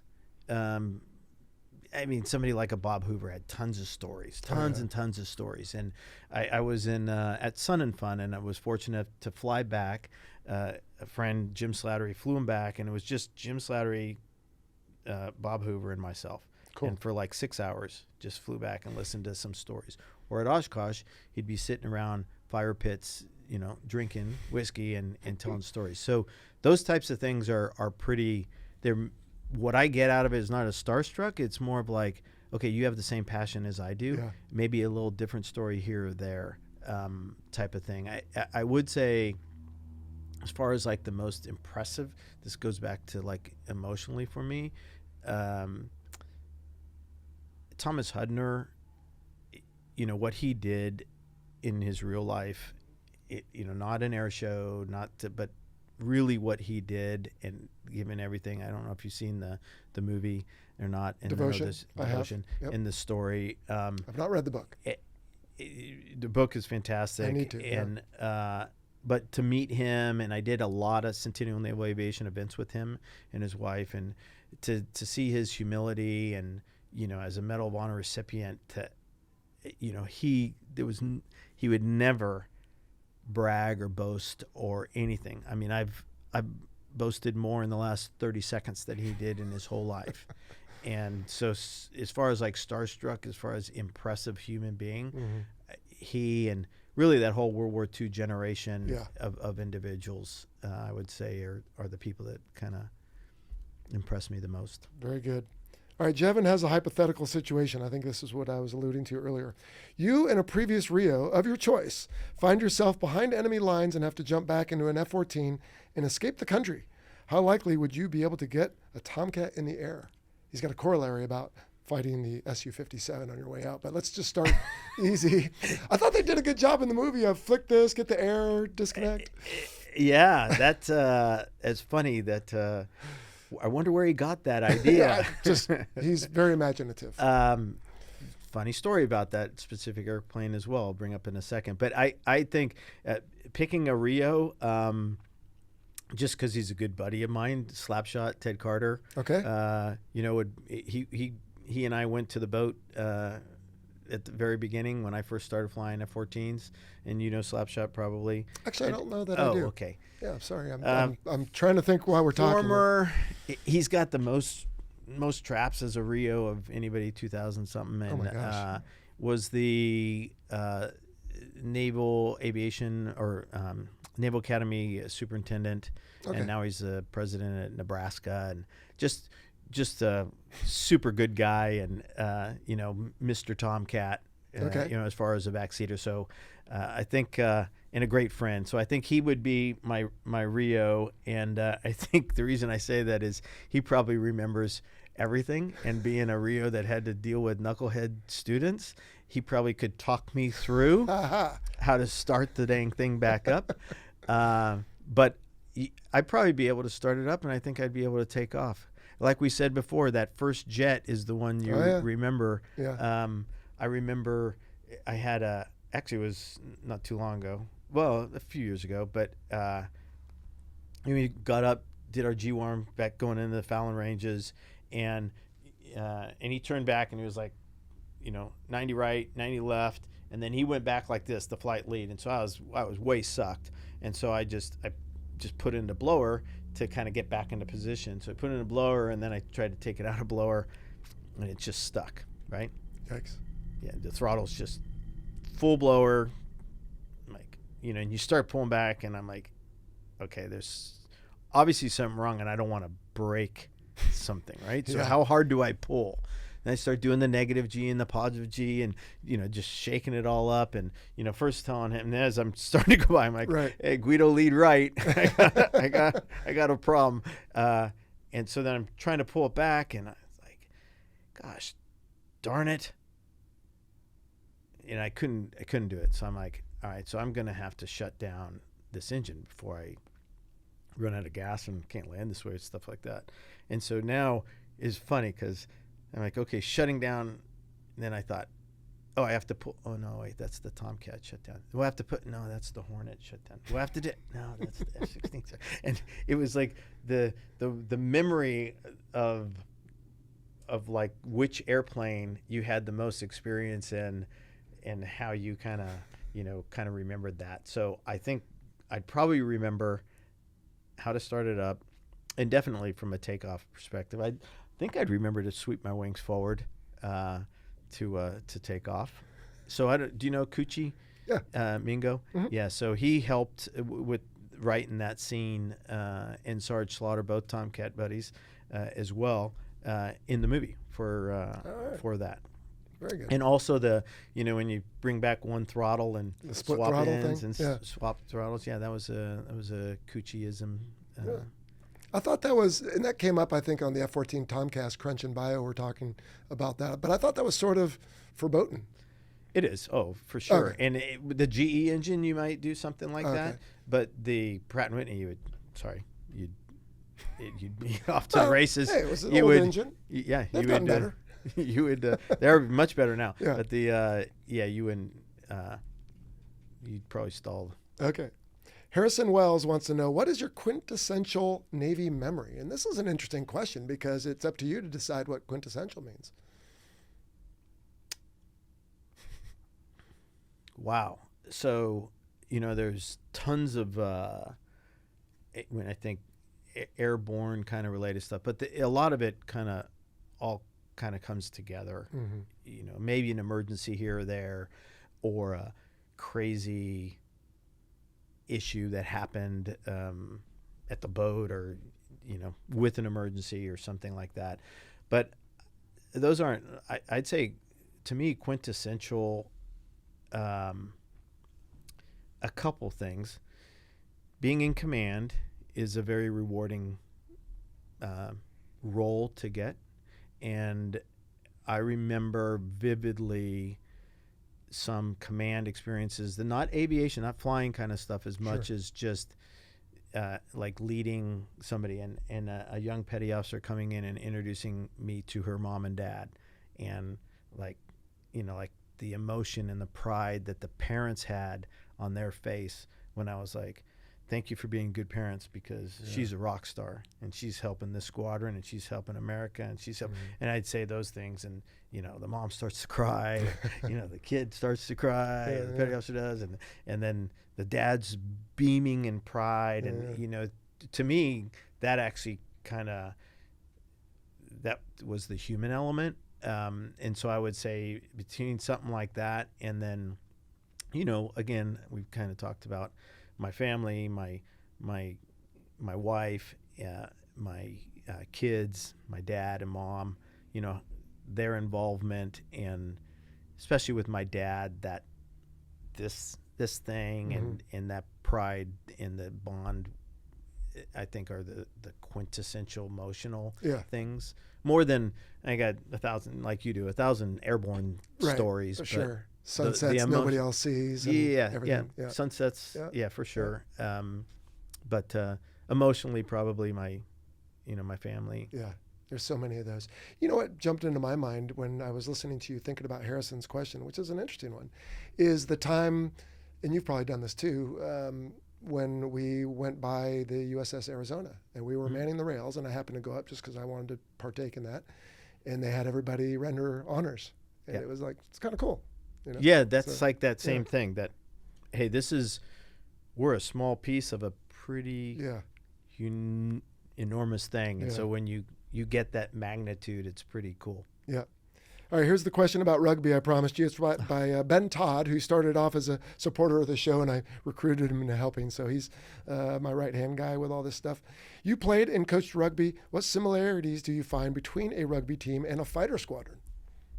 That's a good question. There's a lot of synergy and similarities there. A rugby team in a locker room is much like a fighter squadron in a ready room. There's that, like I said before, I learned more on a rugby pitch, which is the rugby field, than I did in a classroom about life. And the bond, I think it's like when you go to, somebody else famous says this, when you go into battle with your peers, the bond that you form with your peers is like no other bond that you can form. No other co-worker, I shouldn't say no other. It's very odd that a regular job and coworkers have the type of bond that you form with somebody that you go into battle with. And so going into battle on a rugby pitch is the same. I mean, maybe it's not life-threatening, but at the highest levels, from national championships to playing U.S. national teams, I couldn't have tried harder. Right. There's I was at 100.0%, and so was everybody else on my team. And the bond and coming together, it's not a net zero sum game where it's like 1 + 1 + 1 is not 3. It's 1 + 1 + 1 can be 20 because of you coming together and doing that. That's the exact same as in a fighter squadron, right? You can be more together. Well, section integrity, division integrity, about 1 + 1 is worth 3 or 4 type people. And so I think there's that bond of like, my best friends are still, I have on my cell phone, it says 85 national champs, and there's 19 guys still to this day. That was 35 years ago. We text each other all the time, knuckleheads. They're just absolute knuckleheads. And the same knuckleheads are in fighter squadrons. Yeah. And we text each other all the time. And so that play hard, work hard, play hard, fly hard, play hard mentality, and that we're going to go into battle, but then we're going to go into the bar and we're going to have fun, and we're going to have just enjoy life because now we know how special life is. Yeah. Those are some similarities and bonds that a fighter squadron, if he's a rugby player, a fighter squadron is exactly like a rugby team. Very good. Drinking games, call signs, all the same stuff. All right. The last question is from Michael. Of all the aircraft you have flown, which is your favorite? I think we answered this. Maybe. I don't know. At least you have a deep love for the F-14. Is it your favorite? If they're all out there on the flight line and you could be magically current right now, we're going to walk out of the hangar and go jump in one. Which is your quote-unquote favorite? Again, that's kind of like, what does favorite mean? I think if I could resurrect my skill set, like I had the ability to be as proficient as I once was, as I once thought I was, maybe whatever that country western song is. Yeah, yeah. I think it'd be the A4 Super Fox. Really?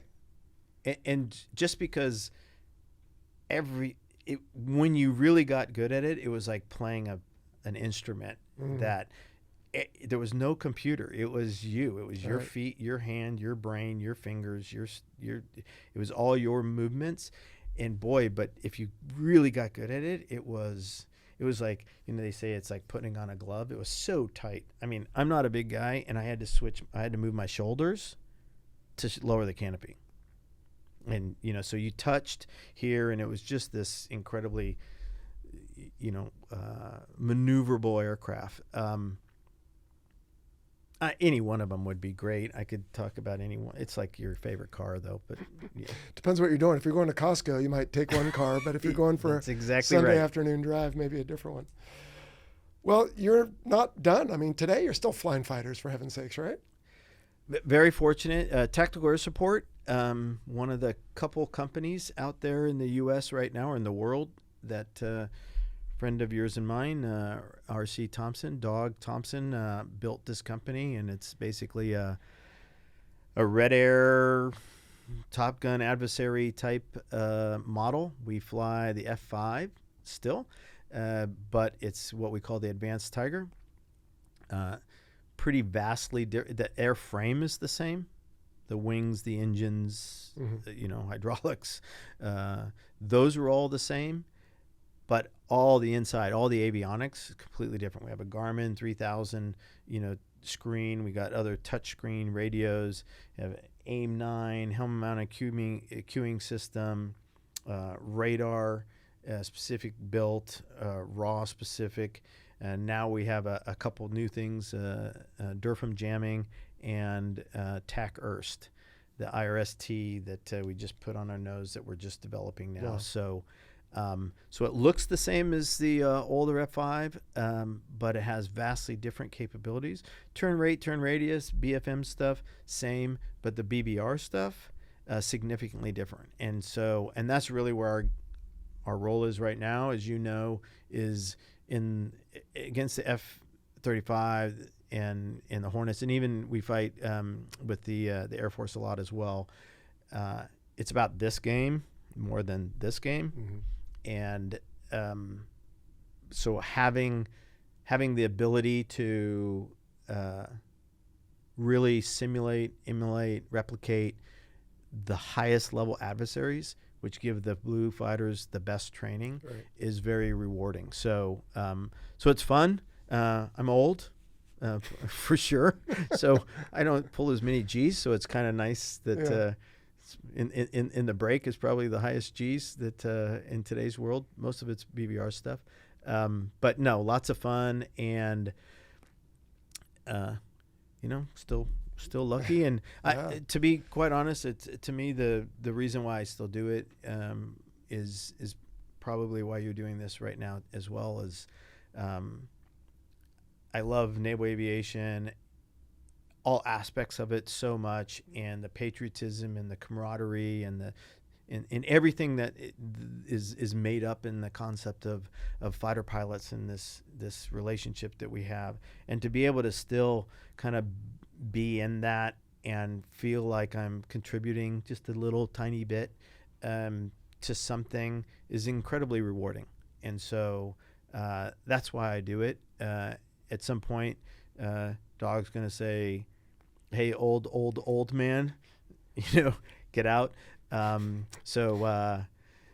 right now, I'm proud to be part of it. Tech Air Support is a great company to work with, and is a lot of fun to fly. And I think we're doing a really good job. So we have the contract. A couple things. We have just re-signed with Top Gun with Nautic with the Nautic recompete. So we have 5 years, an additional 5 years to be the Red Air provider, and we're kind of at the disposal of Nautic. So they might say, go help that reg, go help that SFARP, go help that Air Wing, that Havoc, go help whoever we need to be adversaries for, wherever we need to go. So we help East Coast, West Coast. We go to Key West. We were just there a month ago. I was in Moffett Field yesterday. So we'll go wherever we are. In addition, what this company does is we're modifying. I talked about the Advanced Tiger. The Navy and the Marine Corps have decided to upgrade their F5s to be similar to our ATs.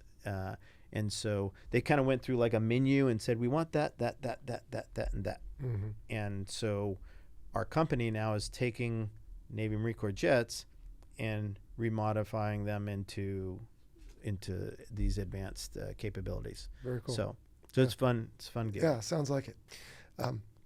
There's one system you didn't mention that I bet you wish you had on the old F5. Any of these would be great, but also the ability to come back and look at your tapes, right? So the recording system. Yeah. The recording system is important, obviously, from a debrief perspective. It's pretty interesting now. In today's, we've gone a little bit like the validating shots is still there, and from the F-35, F-18 perspective is still there.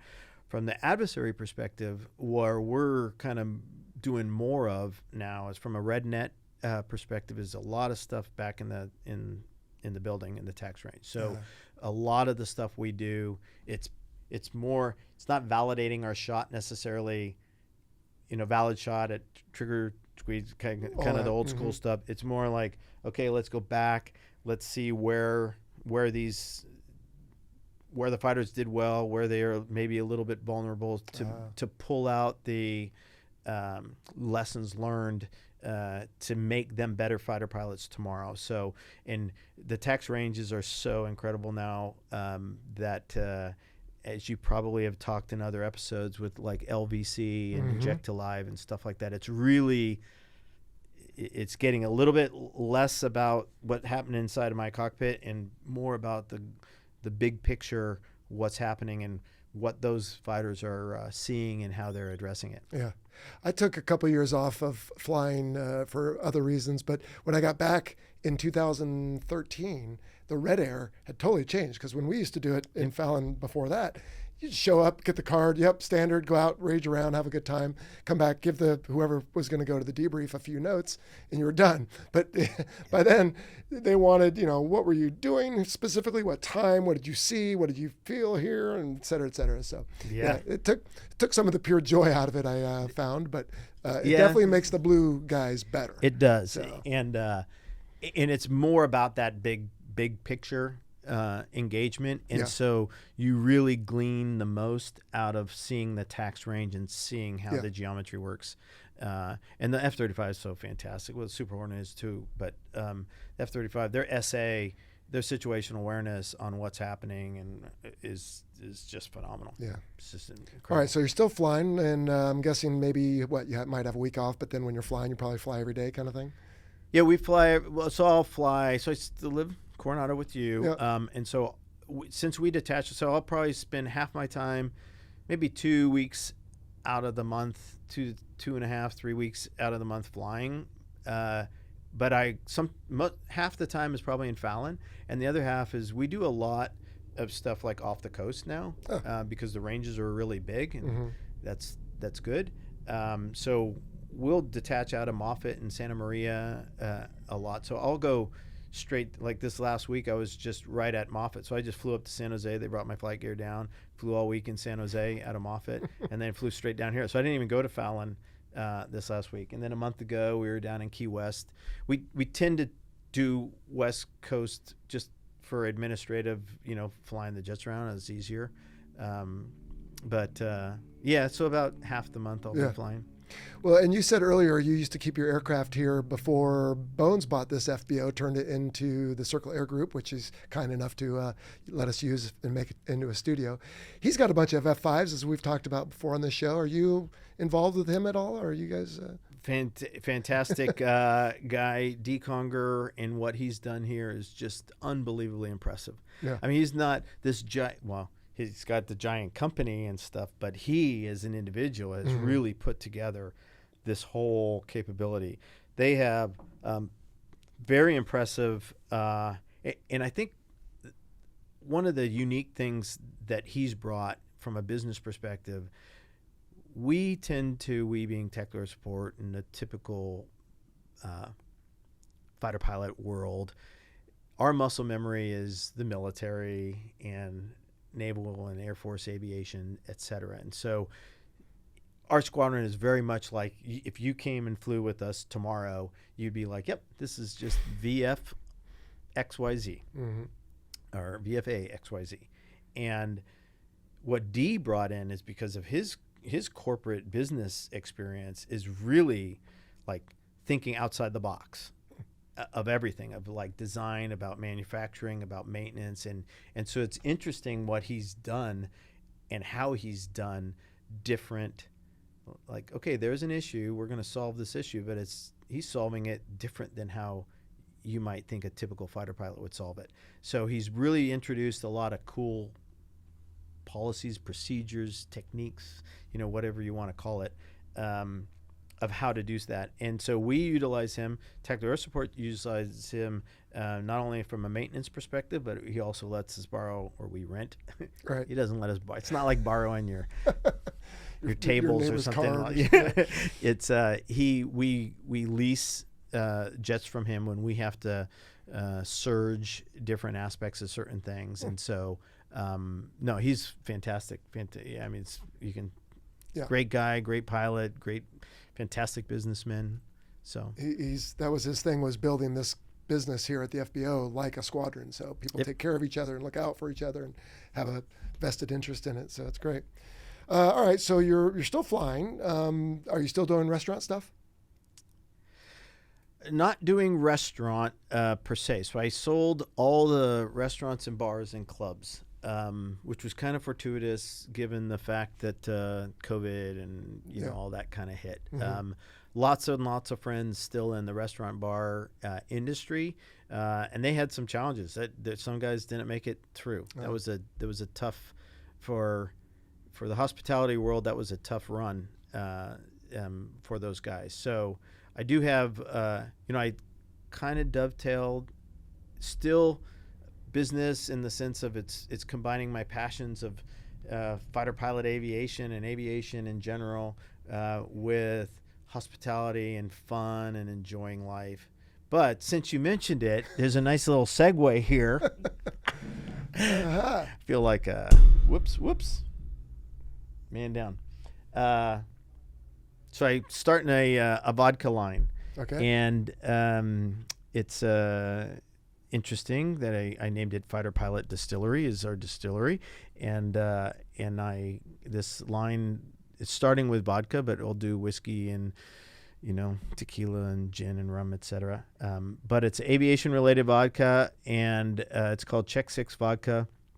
And the reason I started with vodka, if from a distilling perspective, is pretty straightforward in the sense of you don't have to age it. It's not like a whiskey or a tequila or something like that would take years to do. You can do this quickly. That being said, I'm very, very much of a nitpicky on making sure the product is Top Gun quality, That's right. if you will, best of the best. And so found a wonderful distillery here in San Diego, created a great recipe. We actually distill from pure cane, so sugar cane, which is a little bit more expensive, but it makes it much smoother. You distill it up to like 195 proof, and then the dilution, we're using reverse osmosis to bring it back down to 80 proof, which is the required strength, if you will, proof of the alcohol. So it's super, super smooth. And from a marketing perspective, the concept is, Czech 6, you and I know this, airborne all the time. You're checking 6. We say it as a wingman in a real scenario, like Czech 6, like there's somebody behind you. Czech 6, if you and I are doing a 1v1, it's kind of more fun. It's like, hey, I'm beating you, I'm gunning you, look behind you. And then that translates down into the bars and the restaurants and our social life. Czech 6, I'm behind you in the bar, or look at that cute girl behind you, or etc. So it that's why I picked Czech 6. And then what I did, I thought a good fun side of this is because it will be like private label and specific to different scenarios. And so I have different brand ambassadors from, say, Top Gun, the Blue Angels, NASA, the Thunderbirds, Vintage, etc. And then when you check 6, if you check 6 of the bottle, then you'll see this special collection. And wow. this one, look at that. Can they see that? Yeah. This is the Fighter Pilot Podcast Special Collection with some photo that you might recognize. I do indeed. So, wow. But you can try it. Let me see. You say it's good, huh?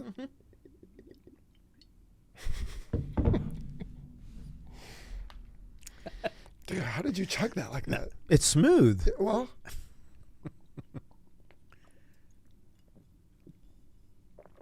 see?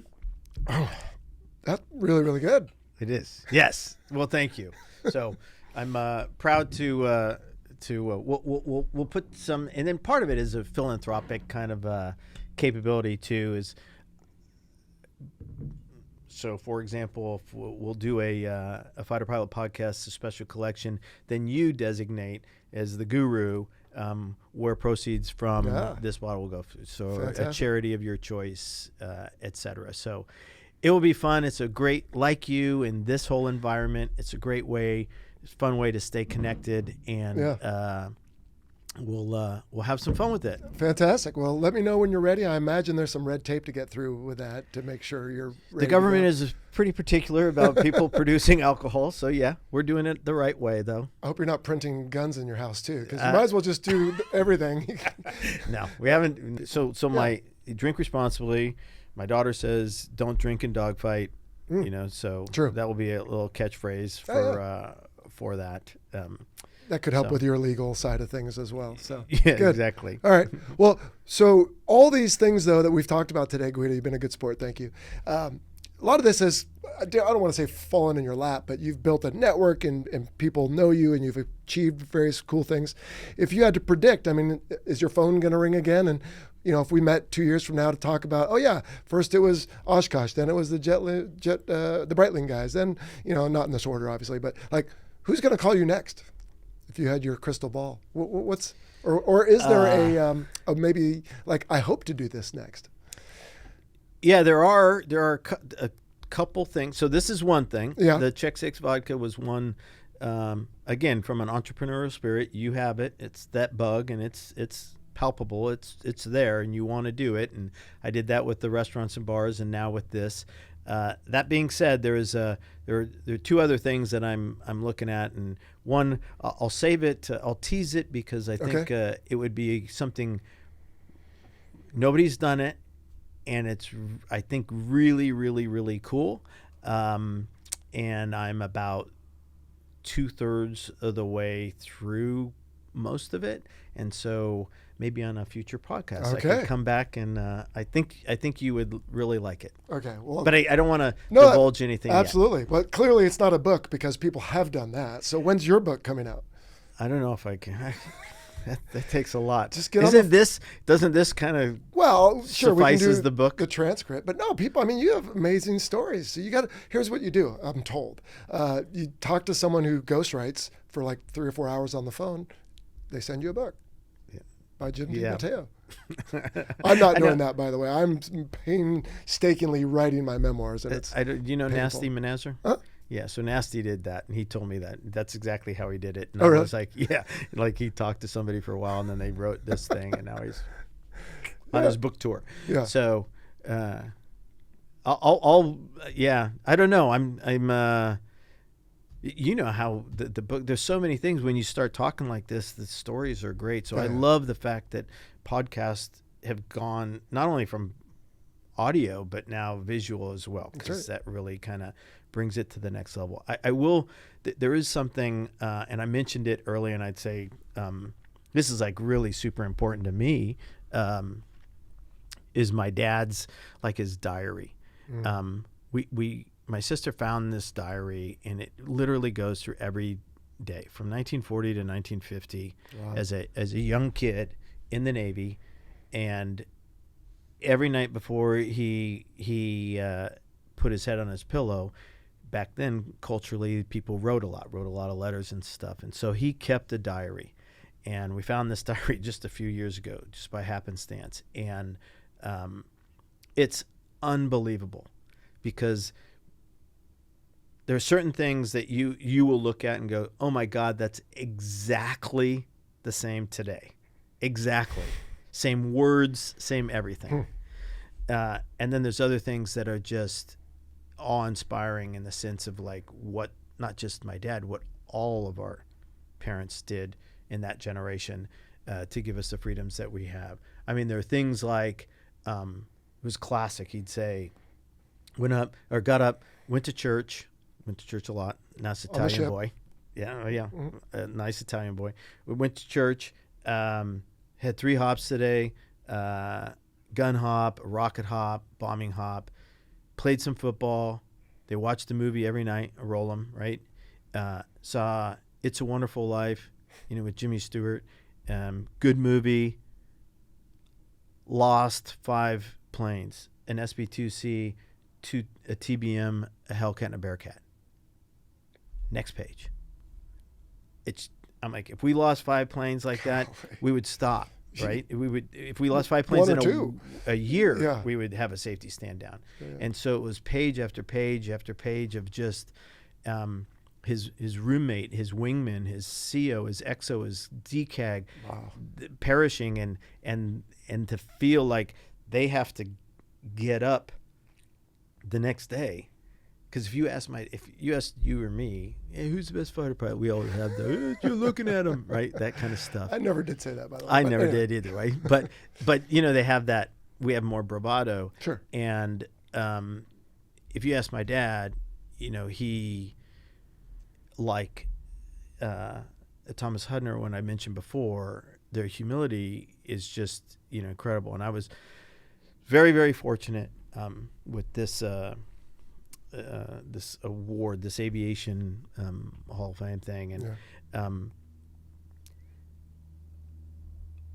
bunch of years later, I get called by this committee that was doing it, and they said, hey, we decided to elect your father to be in part of the Aviation Hall of Fame as well, and you're the only son and father combo. And do you want to tell him, or do you want us to tell him? And I was like, okay, I'd love to tell him. So I called my dad, and I said, hey, I've got this, really cool news. You're going to get this award, this Aviation Hall of Fame. It's super prestigious. It's very cool. It's so deserving. And he said, why? And I said, what do you mean, why, Dad? Come on, Pops. And he goes, no, why? Why me? And I said, why you? You've got multiple DFCs, Distinguished Flying Crosses. You've got a ton of air medals. You've fought in 3 wars. You. What do you mean, why you? Come on, Pops.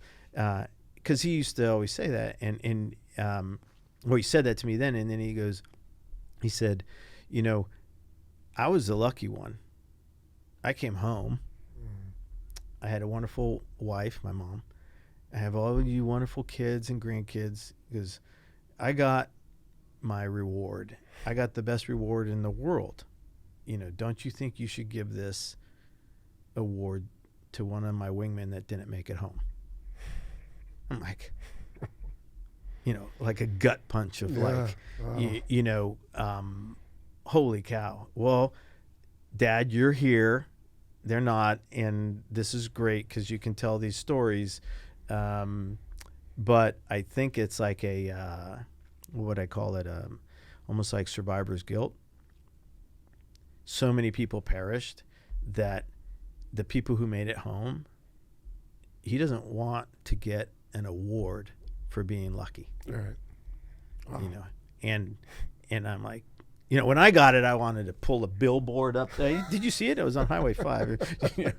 But so that kind of stuff, it comes through in this diary, and he didn't write it for anybody ever to see it. It was just his thoughts as a young 20-year-old kid, and in a war. And but you would love it. Actually, Top Gun Nautic asked me, Sonic asked me to because I have pictures of I took pictures of every page just so we didn't. I have the book, but really the pictures of every page just to capture it and forever. And he's like, hey, could you post some of those? Because literally it's like, okay, the Japanese attacked our westernmost possession today. Like, westernmost possession? Yeah, Hawaii wasn't a state. It was a western possession at the time. So, or he'd say something funny like, because they were in Kahului, he'd say, I flew over to Ford Island and we got in the TBM and I filled it all full of beers and booze for our beach party. I'm like, okay, that shows you that naval aircraft can be used to transport alcohol. Or he'd come over and he'd say, hey, I got my first haircut from a woman today. Well, So it's just to hear that. Or even like he's like, hey, Bukri and I, one of his wingmen, Bukri and I went out into town and we met two swell gals, Gloria and Susie. Well, Gloria is Mrs. Bukri. I've known her for my whole life, but this was like 1945 when they met, these swell gals. So if I did some kind of book, I would hope to maybe do something that could tie that kind of stuff in, because it's not about me. It's about your dad and my dad, your listeners' dads. It's about their families, all the things they did. And this is like and to think it would have been thrown out, like my sister just happened to, she mailed it to me in the mail, like a manila envelope. I'm like, oh my God. But she didn't know what it was. And so it almost got thrown out. So anyways, Yikes. Sorry for the long story. No, that's good. That's good. And that's right. Part of what we're trying to preserve on this show and others that do is this generation. That's unfortunately, although yours is almost 102, that's impressive. So, but a lot of them, my dad's gone. He passed at 93. But all right. So let me ask you this then. He didn't drink as much vodka as you and I are going to do. We should do it again. You speak very reverently of him and his generation, and I appreciate that. Suppose maybe my kid has your kid on the show in 30 years, and we're talking about you. What do you want your legacy to be? Or what do you think your legacy is? Because, oh, by the way, a moment ago while you were thinking about that, you dropped this, Aviation Hall of Fame thing, which I had on my notes and forgot to ask you about. But, you've done a lot. You've seen a lot. You've made a big difference as well. So what do you think when you hear the word legacy? Well, I don't think I'm in that category because I hold my dad pretty high. Clearly. So I don't want to assume that I'm, like that. So I think I've been extremely fortunate. I worked hard, like you have worked hard. Some things fell in both of our, in our laps in the sense of like in a good way. Not saying that we didn't deserve it, but it's like there are other people, it's like crashes. It's like, I know people that, geez, he was a great pilot. I don't know. Maybe if that happened to me at that same time, the same thing would have happened to me. Mm-hmm.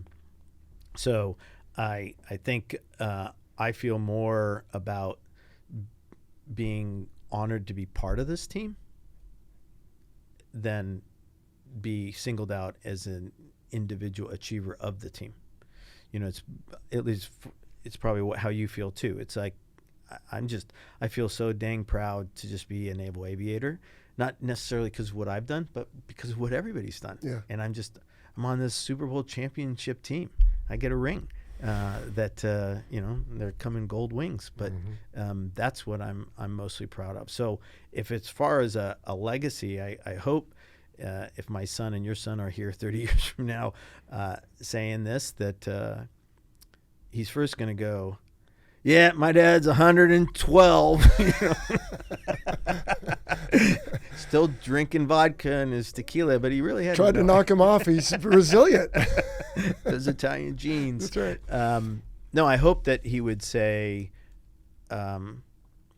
he's a good human being, good dad, good mentor, and had a positive impact on people. Yeah.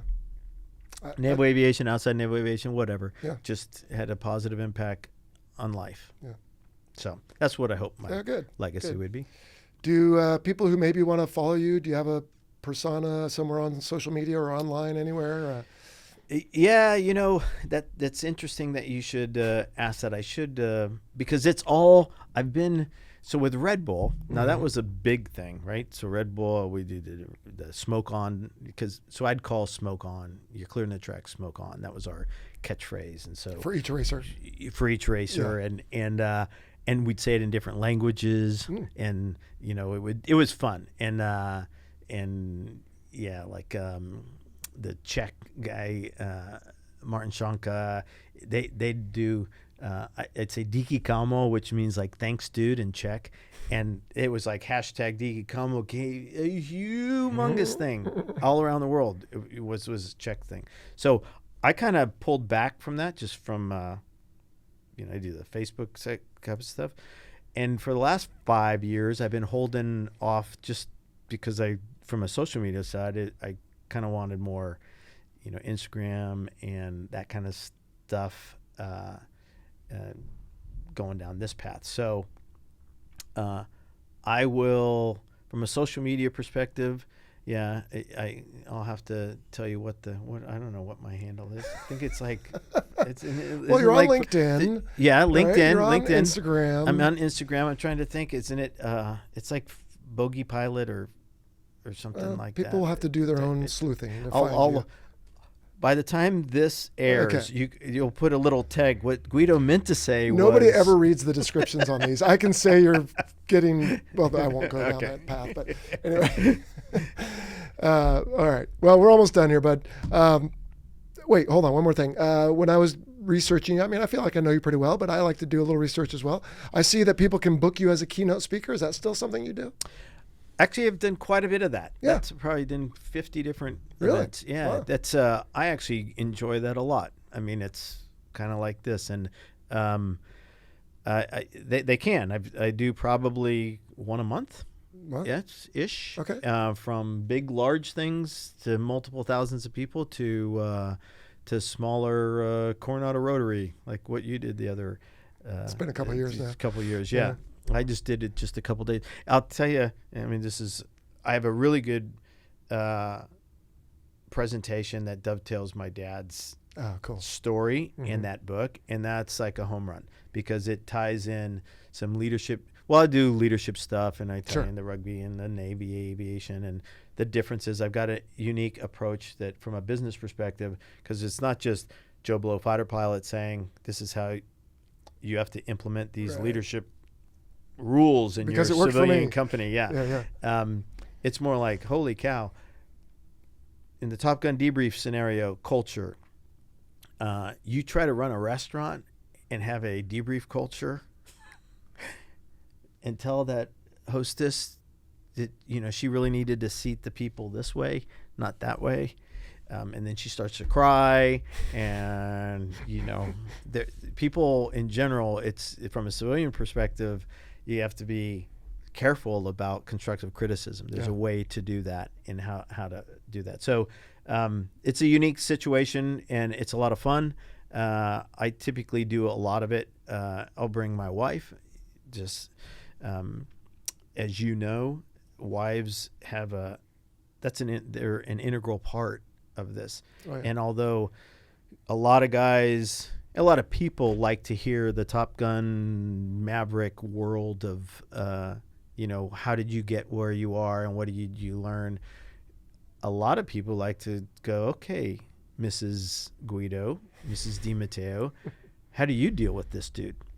How did you deal with him being gone for so long and you raising your kids with no husband and cutting the lawn and doing the insurance and fixing the car and shopping and so we've done quite a bit where I'd go and I'd talk, and then she would be on a panel or something like that and answer some questions too, and it's more fun to do that that way as well. So that's I do it for more entertainment than business. Good. Well, I'm sure you get as much as you give because you can learn from the people you're interacting with. So 100%. Yeah, I love the big companies, corporations like that. I just did one with you might know. So Tony La Russa, he has ARF, Animal Rescue Foundation.